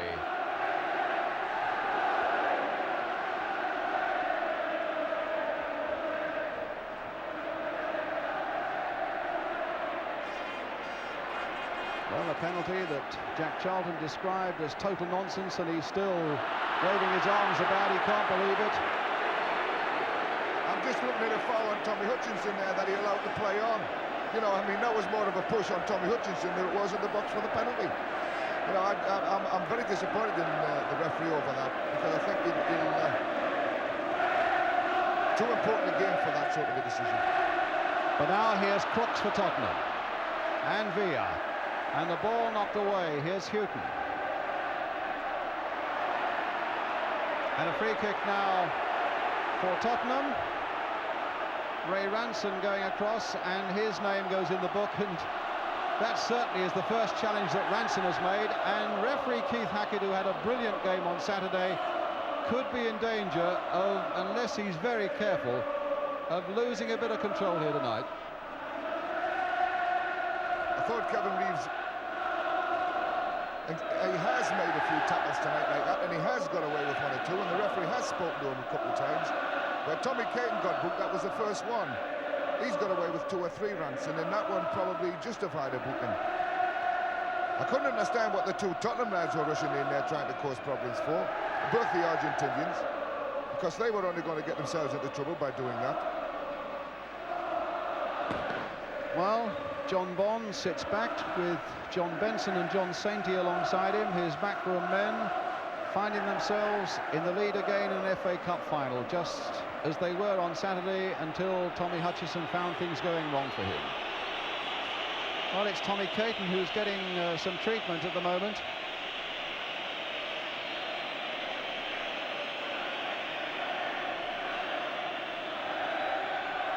If I was John Bond, I would be sitting there thinking, well, I've got a long time to go now to the final whistle in this game, because it looks like Tottenham will have to push forward to get this equaliser now if they're going to do it. And how well City sit back and defend is going to be important as well. I've got a feeling that it's going to be an interesting game from now on. Ardiles playing it in low for Villa. Here's Crooks.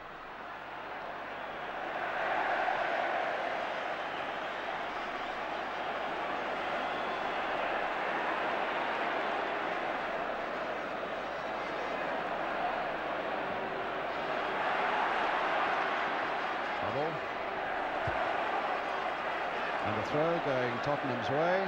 Hoddle with it, a long one there, but Nicky Reed gets it away. Hutchison brought down by Galvin, and another name's going in the book.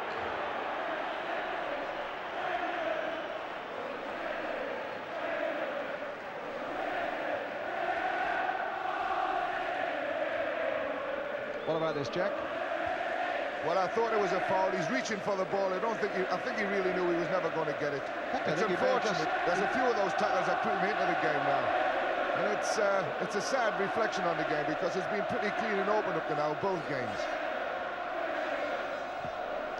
Reed with the free kick for Manchester City. Hutchison touching it on. And played back there by Houghton. Bennett came in. Alexic just got there in time.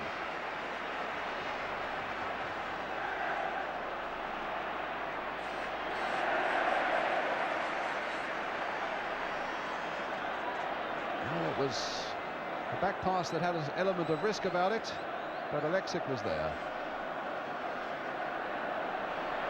Now Ardiles trying to get Villa on his way, and Corrigan out quickly. Big Joe, who admitted when he came here on Saturday, he thought Manchester City might get beaten. I would think he's a little more optimistic at the moment, with them leading by 2-1 now, 10 minutes into the second half. Bit of push and shoving going on there. Referee deciding it was 6-1. Ardiles, Archibald, Galvin.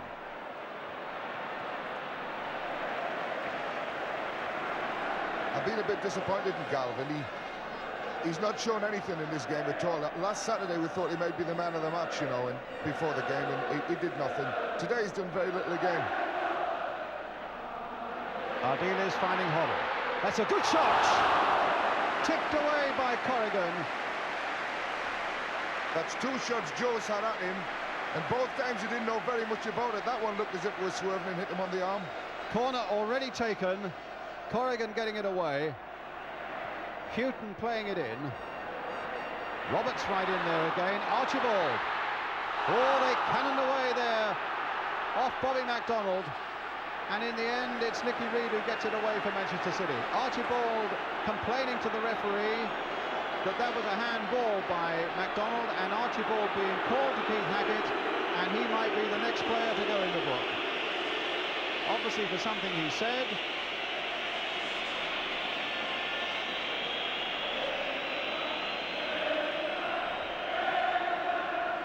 And the throw has been taken. Ardiles.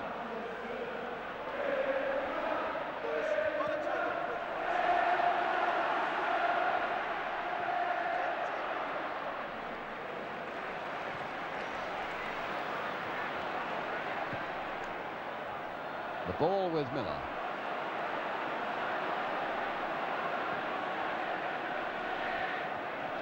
Villa. dispossessed by Crooks, but Crooks was pounding Reed in the back, and it's a free kick to Manchester City.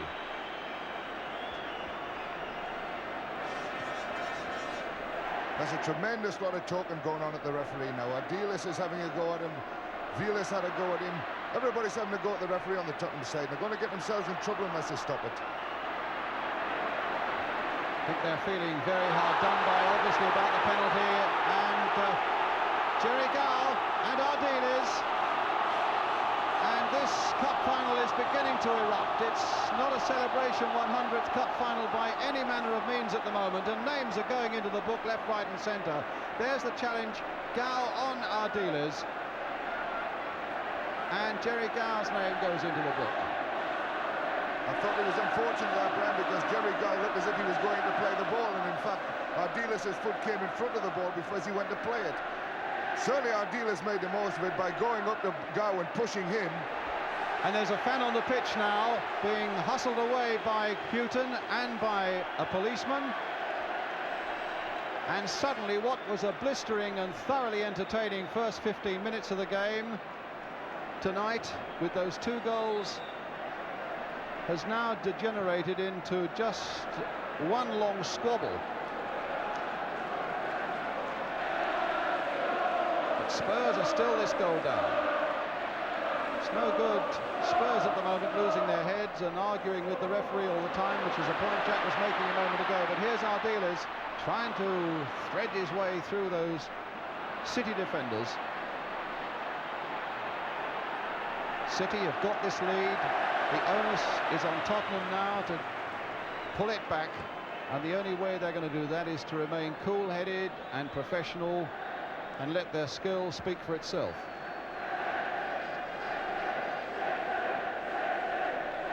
Well, here's Holland. Ardiles.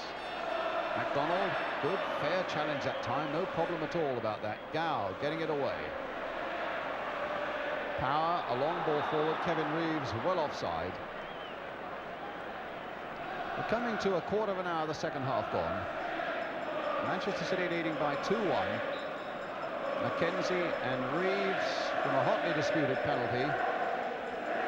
Ricky Villa having put Tottenham ahead right at the start of the night.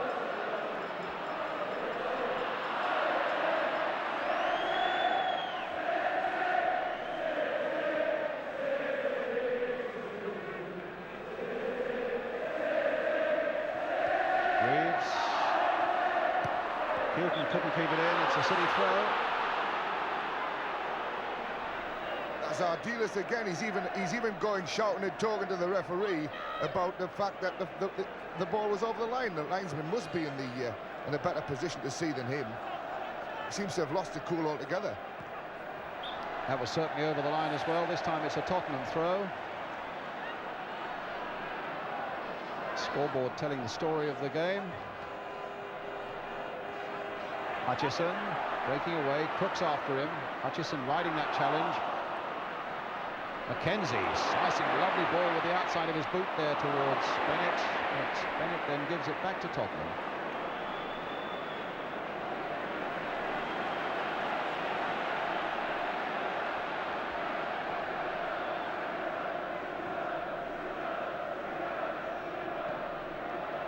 Via Holland.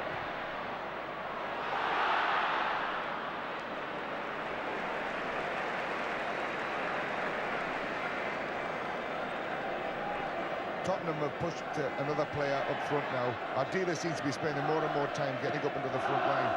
And they're in danger of getting caught on the break in situations like this because there seems to be a lot of room left and right sides of the field. Now Bennett. Threw it straight at Miller. And the shot by Reeves was charged away as well. Power. Oh, good play there by Paul Power. He skinned Steve Perryman. Can he get his cross in? Perryman was back at him, but the cross came in too long for Tommy Hutchison. And Tottenham get a throw.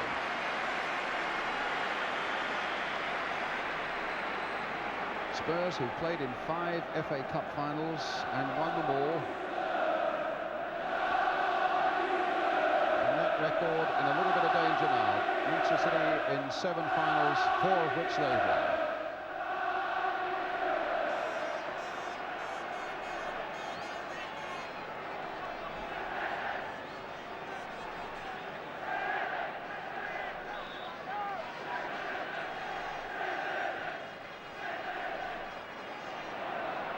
Ardiles. Villa. Huddle. Get after that, he says to Steve Archibald. In for Huddle.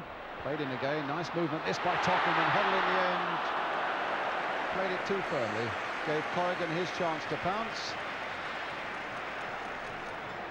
That's the first time we've seen Glenn Huddle actually do anything like that. He's been content to sit in midfield and win balls and play balls for other people. That's the first time he's ever got on a ball, come at the edge of the box, look for a 1-2 and gone on from it. And I think you'll see more of him doing that in this game. Now Bennett, but Miller holding him off. And here's Perriman.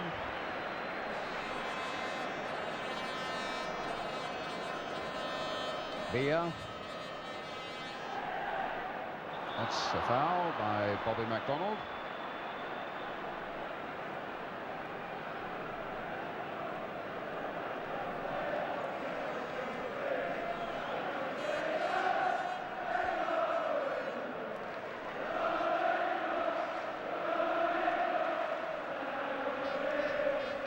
Long ball by Paul Miller. Nicky Reed with a header away for Manchester City. Power just keeping it in. Dave Bennett. And now Miller. Playing it this way now with Graham Roberts, who a year ago was playing non-league football with Weymouth. Brought down. But there wasn't a foul.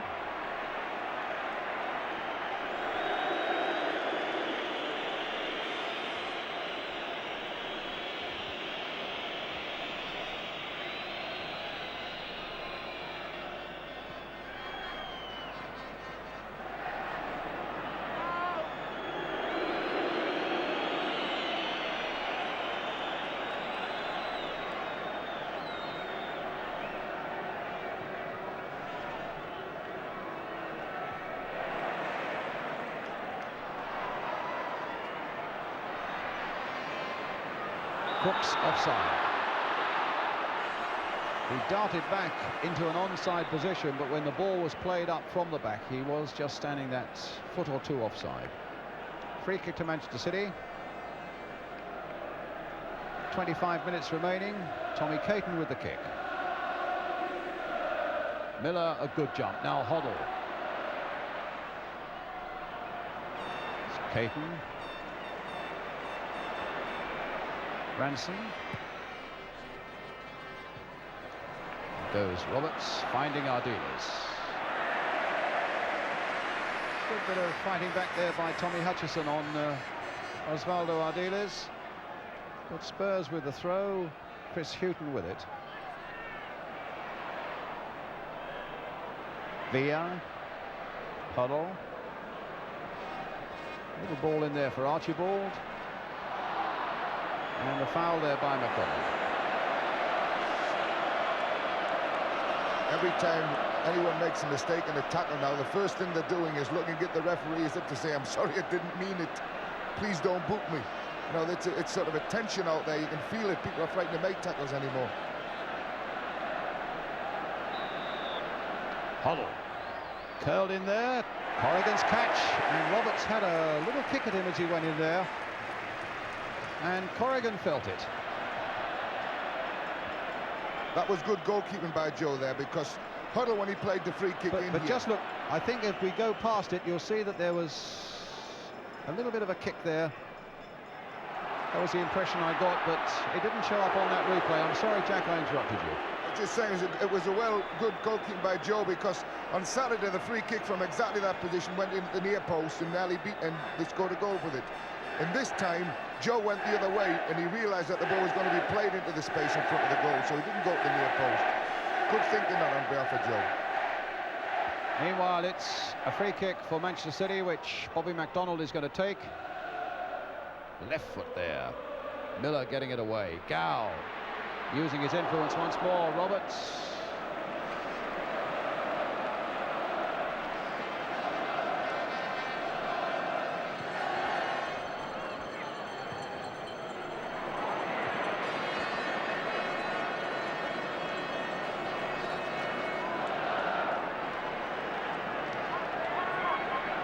Coming up to the halfway mark in this second half now. Roberts, the long ball forward. Nicky Reed. Galvin, an acrobatic header there, just about keeping possession for Tottenham. Houghton, Gow in there quickly. And stopped by Houghton.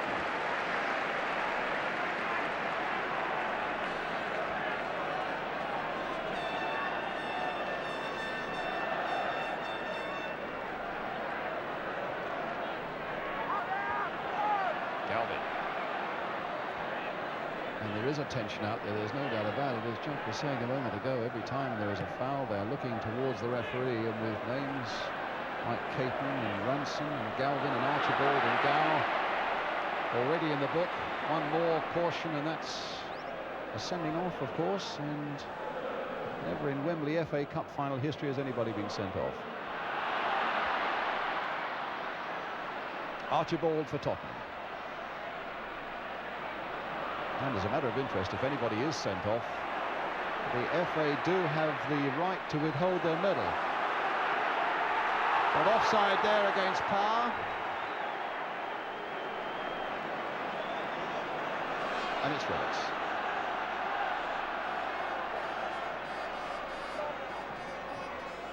Villa.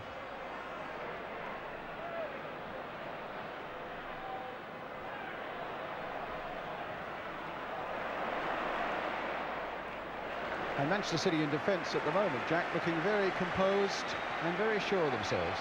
Yeah, they're not getting in as much trouble as they did in the first half and just after half-time. Since they scored the goal, they've dropped, like Gow's just dropped back in front of his back four, and he's just played it normally, and they've got people back behind the ball, and they've been very sensible about it all.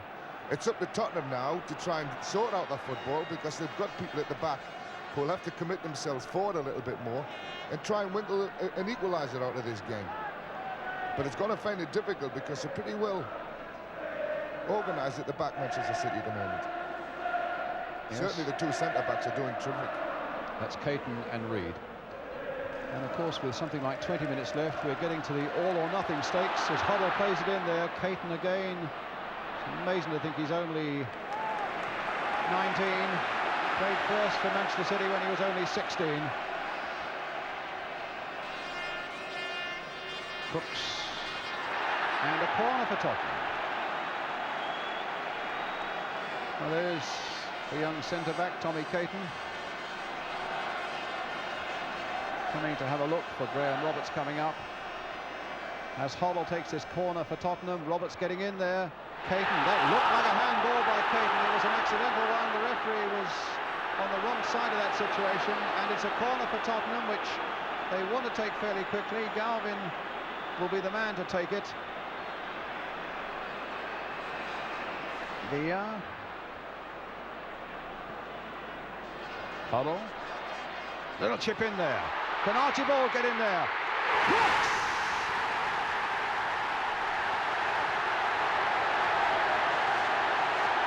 And Garth Crooks gets his 22nd goal of the season.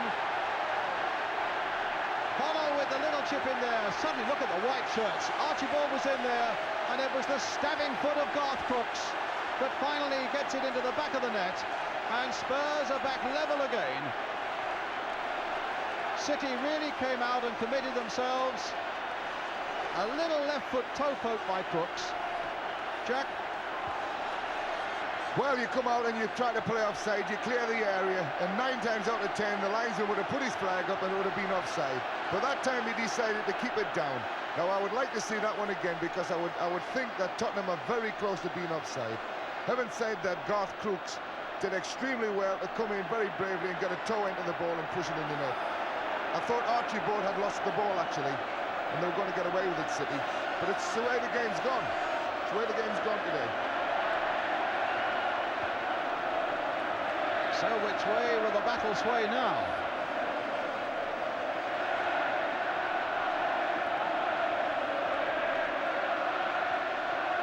Police is absolutely abuzz, almost. You can feel the television gantry up here shaking with the noise of it all. As City now come forward with Kevin Reeves on the far side. And a goal kick. They say the game is judged by a really entertaining game for the spectators is judged by how much involvement the goalkeepers have. And it's apparent to me that both goalkeepers, although we've got a 2-2 draw on our hands here at the moment, have had very little to do. In fact, I don't think I can remember this save by either one. Well, Joe Corrigan's got in the way of a couple that he didn't know much about, but you're right. And here's Power. Lovely little ball there, just clearing Perryman's head and finding Reeves. Played on again towards Dave Bennett, but Graham Roberts there turning it back to Milja Alexic. 17 minutes to go. And remember, we get extra time, and if it's still level at the end of that, we're going to go through the penalty routine for the first time in FA Cup final history. And that's when you're going to need nerves as well as skill.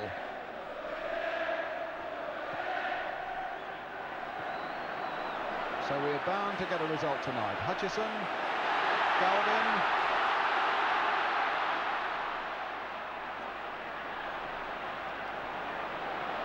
and McDonald away.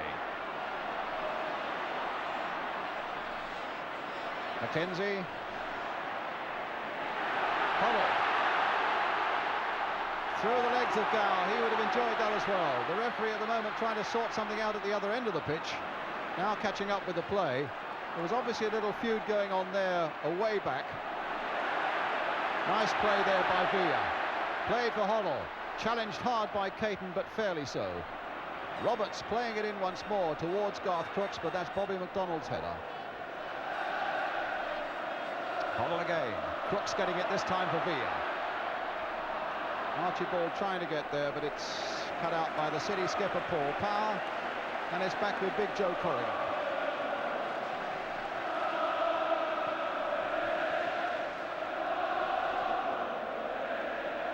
Houghton. Ball out of play. City's throw.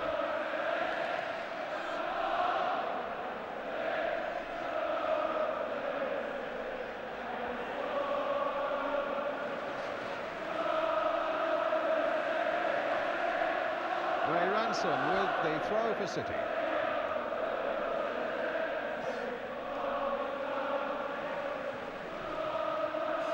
Villa. Spreading it around a bit now. Perryman. Archibald had gone wide on the right. Hoddle very forward. Oh, and a lovely ball there by Hoddle for Villa. Cut back again for Crooks. Archibald in there. Houghton.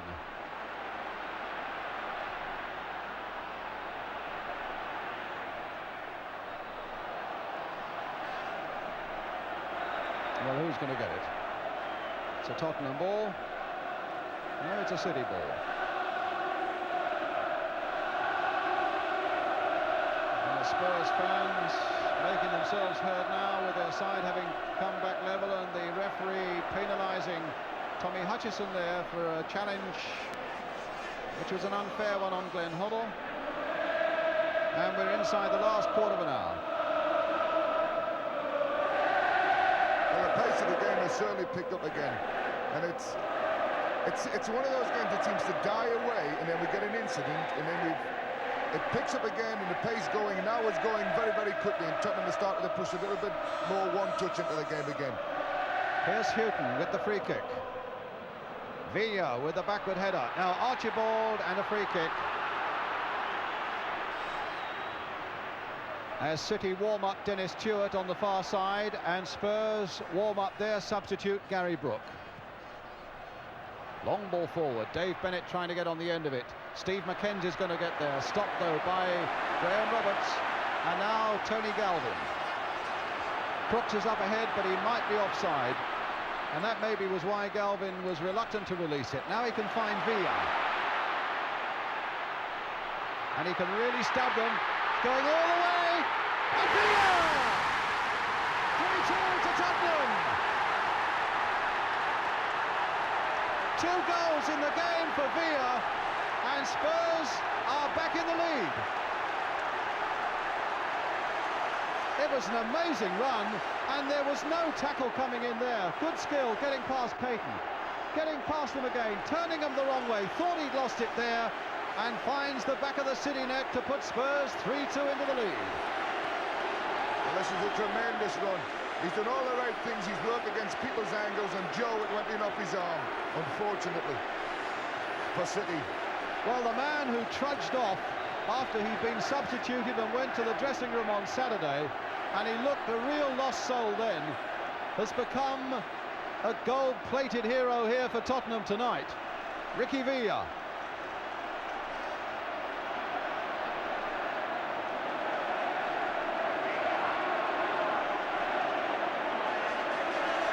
And if Ricky Villa can get one more, he will emulate the great Stan Mortensen as the only other player to score a hat-trick in a Wembley final.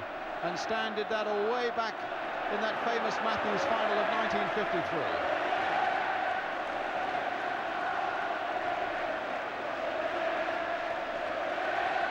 Amazing cup final of ups and downs, and who's to say in the 12 minutes that are remaining that we may not get another upheaval at one end or the other.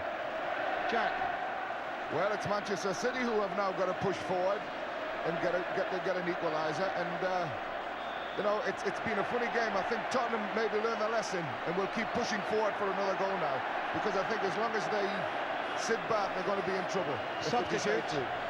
And they're taking off Bobby McDonnell, the defender, and they're bringing on Dennis Stewart. And look at that Spurs bench behind, all agitation. Keith Birkinshaw leaning and swaying, and the clock is going to stop for him. The last 11 minutes will seem like an eternity. John Bond on the touchline there. I think City could do with somebody else up front, actually, because I've been very disappointed in the boy Reeves. He's not really performed well in this cup tie at all, even though he scored the penalty. It's just not been his day. Now can Spurs get in again? Huddle there to the byline. Stabbing it back, Mackenzie away. First touch for Stewart, and the header finding Bennett. Stewart again. And that time Ardiles was biting on to Bennett. Ardiles apologised, and Bennett didn't want to know. Ardiles is starting to run about, smiling a little bit now. He was the most niggled all over the place when they were getting beat 2-1 and caused a lot of the aggravation and problems. Here's Caton, the long ball forward for City. And Roberts in the end getting it away. Reeves with the throw for Manchester City. Their skipper Paul Power. Curled in again, and Miller got that one away. Crooks, a lovely touch there for Villa.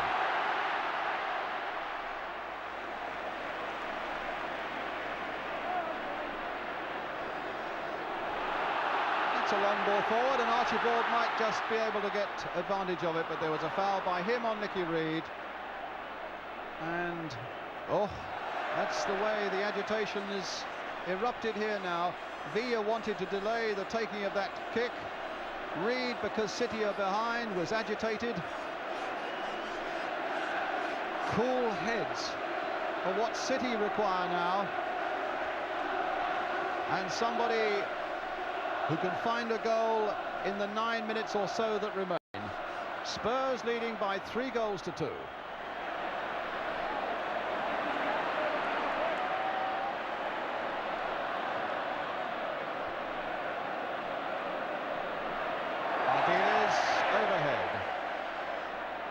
Villa looking for Galvin and might just find it.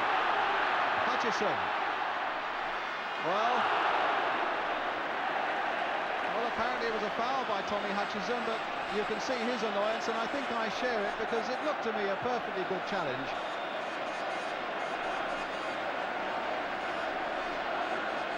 It was as good a tackle actually as you'll see in the game.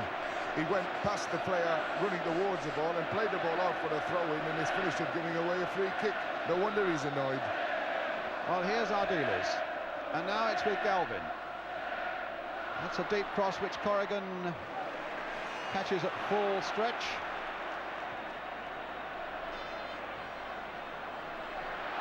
Power. Houghton with the header.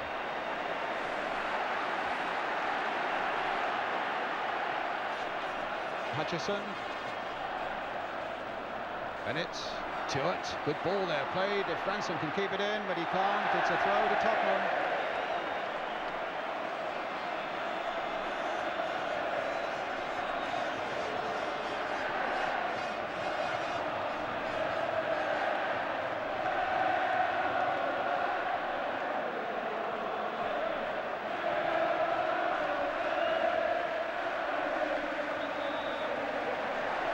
Shove and a free kick to Tottenham.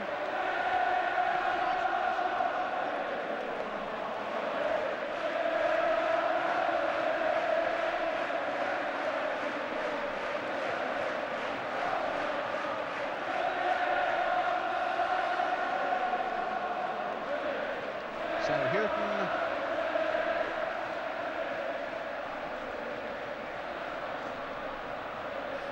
Archibald getting up well, but there was nobody up there. Hoddle now finding Crooks. Villa. Kane spraying it wide accurately and with composure there, the big Argentinian, and he finds that Perriman's pass comes back to Archibald. Here's Hoddle again, trying to turn and outwit Mackenzie. Does so superbly and gets past Gal, but the shot provides City with a goal kick. 6 minutes to go. Certainly one of the main reasons why Tottenham are winning this game is because Villa's played and he didn't play on Saturday. But more than that, Glenn Hoddle has really put himself about tonight, and we've had a lot of quality balls from him. But here are City. Stopped this time by Ardiles, who plays the longest back pass of the game. Well, it was his Wembley dream to play and to win, and he is a little over 5 minutes from doing that right now.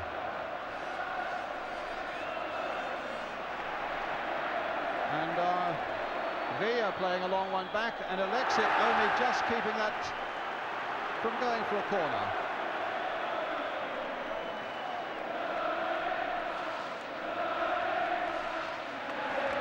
It always worries me when teams start playing balls back to their goalkeeper at this time of the game. They're much better keep the ball and play with it themselves.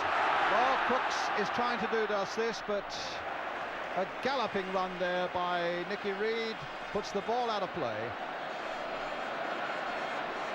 So it's going to be a throw for Tottenham.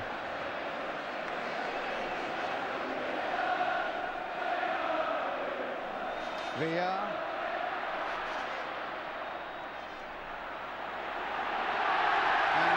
Conceding the corner. So Hoddle will take it. Roberts is coming up again. Inside the last 5 minutes now. Hoddle trying another long one towards Graham Roberts. He got the header in, but Caton again made it difficult enough for him so that it wasn't on target. And already the first chords of a Glory, Glory song coming up from the Spurs supporters. Celebrations might still be a little premature.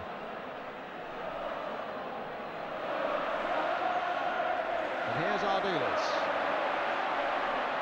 Socks at his ankles now. And Ransom's challenge too much for him.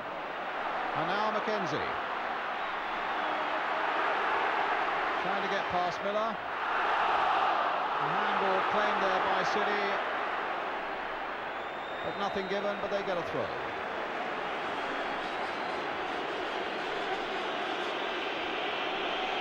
You can be sure the minutes are sweeping by now for City fans. And the clocks have stopped for Tottenham. Power playing it in. And they can't get it away. Can Stewart get a shot there on target? He can, but he didn't get enough power behind it, and Alexis had time to adjust himself and get body firmly behind the ball. That was what you call a hard stopper, because Dennis Stewart had a lot of time on this ball. You notice when it comes out to him, as he tries to volley it, and he just had a little bit of time to do better than that, Dennis. He's normally a very good volleyer. That could have been threes each. Caton. Coolly back to Corrigan. Spurs a matter of 3.5 minutes away now.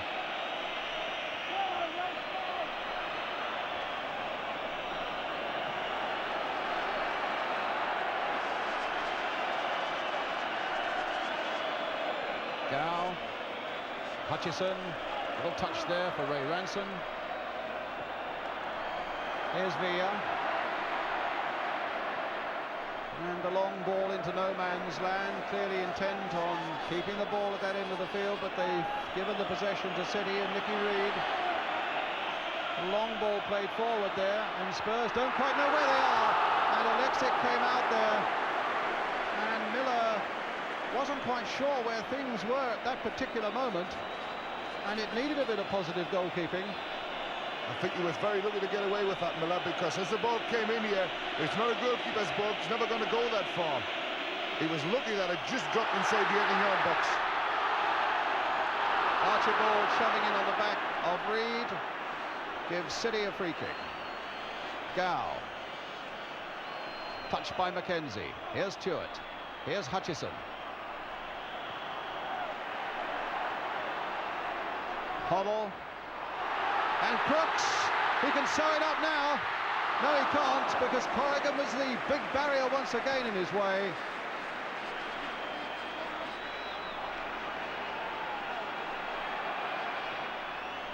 Little over a minute to go now.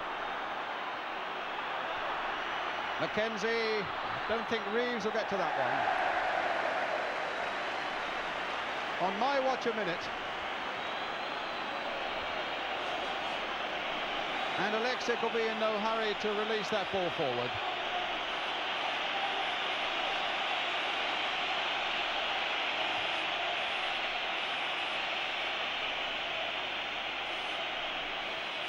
Spurs ahead, and then behind, and now in a wildly exciting second half ahead again, with Ricky Villa having scored 2 of their goals, and Garth Crooks the other one. Mackenzie and Reeves from the penalty spot for Manchester City. Hoddle hitting a long ball again towards Galvin. Corrigan getting it, losing it. The flag was up. The free kick taken. And we're in the last seconds as the referee looks at his watch, in fact. Stewart playing it on for Gow.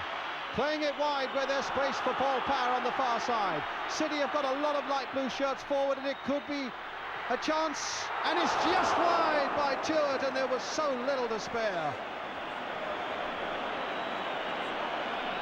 What a heart-stopping finish that would have been. And we might get an idea. Well, it wasn't much in it. We're playing time added on now. Another look at referee Hackett's watch, and Spurs are a matter of seconds away from winning the 100th FA Cup final. Villa. Stewart stopped by Ardiles. Played wide for Archibald. Down towards that corner flag. They know it's safe there. City are never going to score a goal from that area. They haven't got the time in any case. Spurs have won the 100th FA Cup final. 2 goals by Ricky Villa, and the winner a real vintage effort. Ardiles, the man who dreamt about winning at Wembley, said this after the World Cup final was his most important game. Drained now with the effort and the emotion of it all. Spurs have kept that amazing record, 6 cup finals at Wembley and before, and they've won them all. Manchester City, who got themselves back into the game superbly after going that early goal down. What terrible disappointment for them.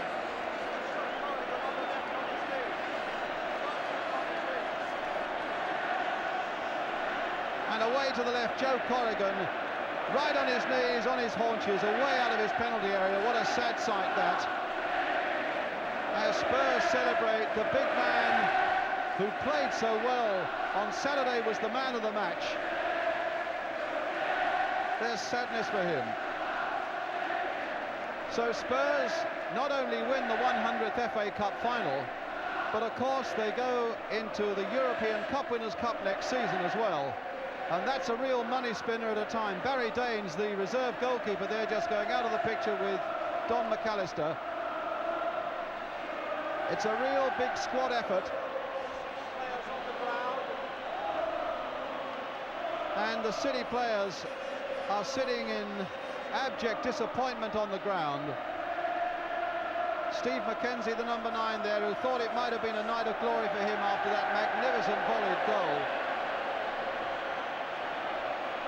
And so Spurs win the cup, go up to receive it from Princess Michael of Kent. And a money-spinning trip into Europe next season couldn't have been more timely when they are making such enormous ground improvements, and costly ones too, at White Hart Lane. Steve Perryman battling his way up those steps. His 598th game for Tottenham. And at the end of it all, a great captain gets the game's greatest honour to lift the FA Cup and to take his medal as well. And he's reluctant to show it to the Spurs fans, but now he's going to.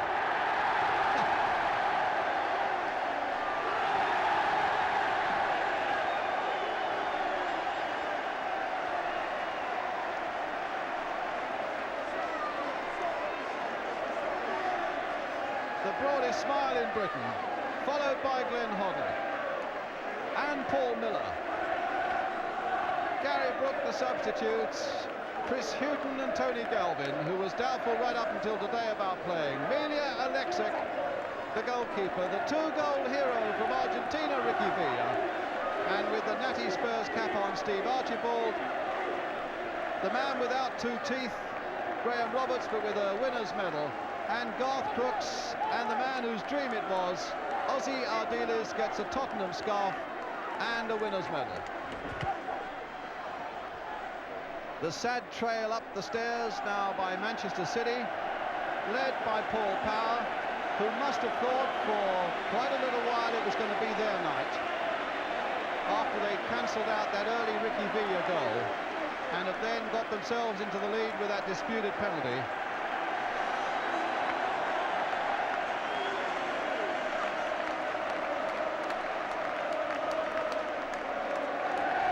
Heartbreaking moments for Paul Power and for Joe Corrigan, with their chairman Peter Swales on the left. Nicky Reed had a terrific game at the back. Kevin Reeves, the penalty scorer.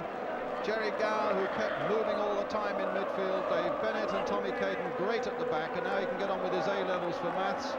Steve McKenzie, Tommy Hutchison, who will always remember the first game, Ray Ranson, and Bobby MacDonald, Dennis Stewart, who came on as sub. Well, he got one of the goals, and he's entitled to celebrate. Garth Crooks and Spurs sportingly applauding Manchester City as they come down as the losers.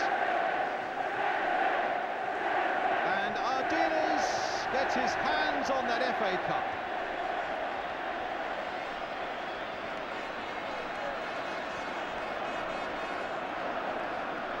And it's Argentina's night, no mistake.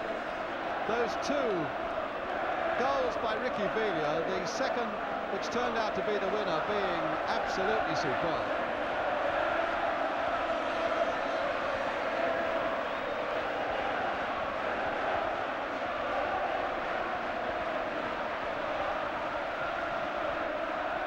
There'll be the customary lapse of honour. And there's no doubt too, it's little comfort for Manchester City, but they are basically a young side being got together by a new manager, John Bond, and you have the feeling that a happier day will dawn for them. That's always the saddest sight, as the losers seek so hard to put a brave face on what in the end is a disaster. The Spurs fans generously applauding them, as you can see. And it has been a tremendous night of exciting cup football. But now the real lap of honour gets on its way.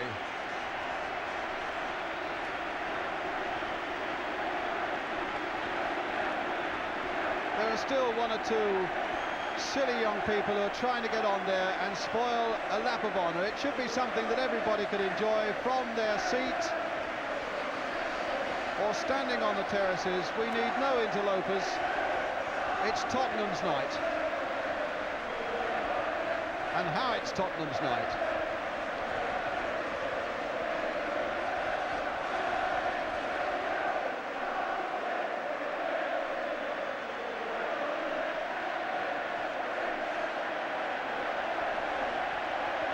Well, the year of the cockerel, they said, and the year of the cockerel it's turned out to be.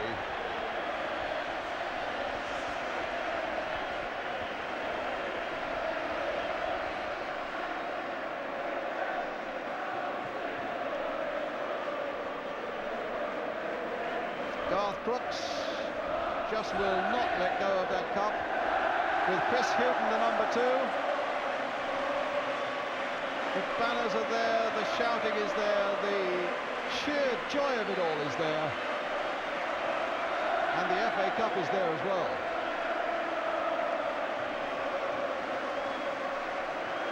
Just one more, say the photographers, just one more. And in this mood, Tottenham, I think, are probably happy to oblige.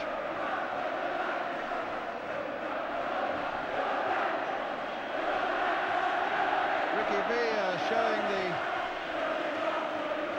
or rather Steve Perryman showing the cup to the Tottenham supporters.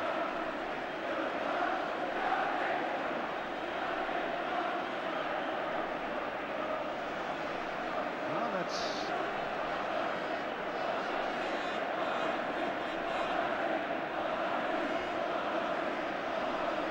what a transformation in this man. After being substituted on Saturday, he didn't want to know. He trudged off to the dressing rooms and didn't even want to watch the rest of the game. Well, he was certainly worth watching tonight.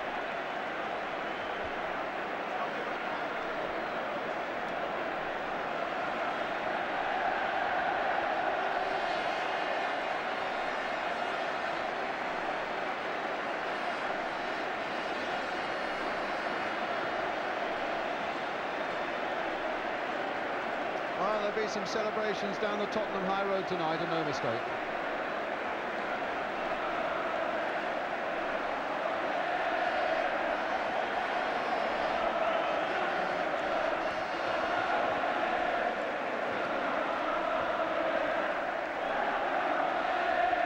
And he wants another look at that cup. What a picture. After one loser, one winner, Glenn Hoddle, many congratulations. Oh, my goodness, you must be delighted. Oh, you know, as they say, over the moon. No, it's just unbelievable. I mean, I was had tears out there. I just couldn't believe how, you know, how it hit me.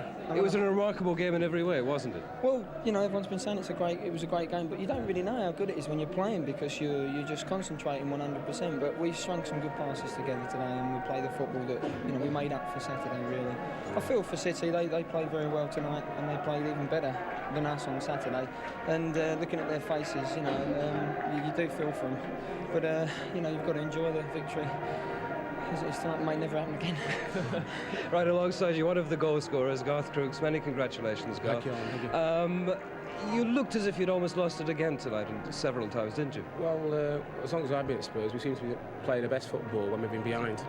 And when we were 2-1 down, I always felt, even when the way City were playing, when they were playing well at that time, that we could get back in the game. And fortunately for us, the ball was bobbling about for the box.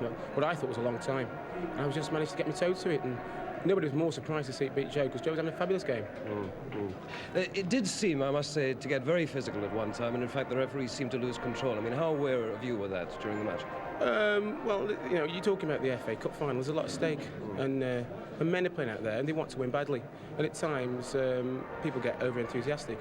And that's what you saw for a spell out there. Nothing dangerous. I mean, if you ask the players now, we've all had a handshake and we spoke about the game. That's what football's all about. That's the English League. And a celebration tonight? Oh, not half. Not half. Well done, mate. Thank you very much. Thank you very much indeed. And let's bring in the manager, Keith Burkitt. Many congratulations. My goodness, you must be the most satisfied man in the country tonight. Yeah, it's a lovely, warm feeling, isn't it? But I'm just pleased for all those fans. I thought they turned up in the numbers tonight, and really, when we're 2-1 down, I think they've pulled us through it at the end of the day. You had your worries, though, over the 90 minutes, didn't you? Yes, I felt that we played well first half, and really, we should have been a goal up at least. When they got a penalty soon after half-time, I thought, well, is it going to be our day today? Sometimes you play well and you find you're behind and then you go. But to be fair to our players, they kept battling. One player in particular, Ricky Villa. Let's bring him in. Ricky, congratulations. Yeah. What do you think of that performance of him tonight, tonight? didn't he?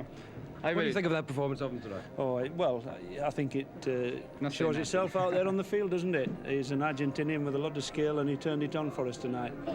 There was such a difference, Ricky, from Saturday to tonight, for you in particular. Yes, each game can be different, you know, and I'm very pleased the different coming to us today, you know, and I have the luck for score 2 great goal, I think, for help Tottenham win the cup. Oh, tell me about that great goal. Oh, it's Like 2, in fact. I think the last was the best goal, you know, and I can say a lot of things, but in the end, I think I have a lot of luck for score this goal, you know. Did you have a different attitude tonight because you'd got a lot of criticism and it was a very sad time for you last Saturday? Sometimes, you know, sometimes this happens. I have a game last Saturday, but this is nothing happened. Next game I can play well and my confidence is still on, you know. Right. Well, a quick reaction from the lads alongside you, Chris. Oh, brilliant. Absolutely brilliant. Speechless now.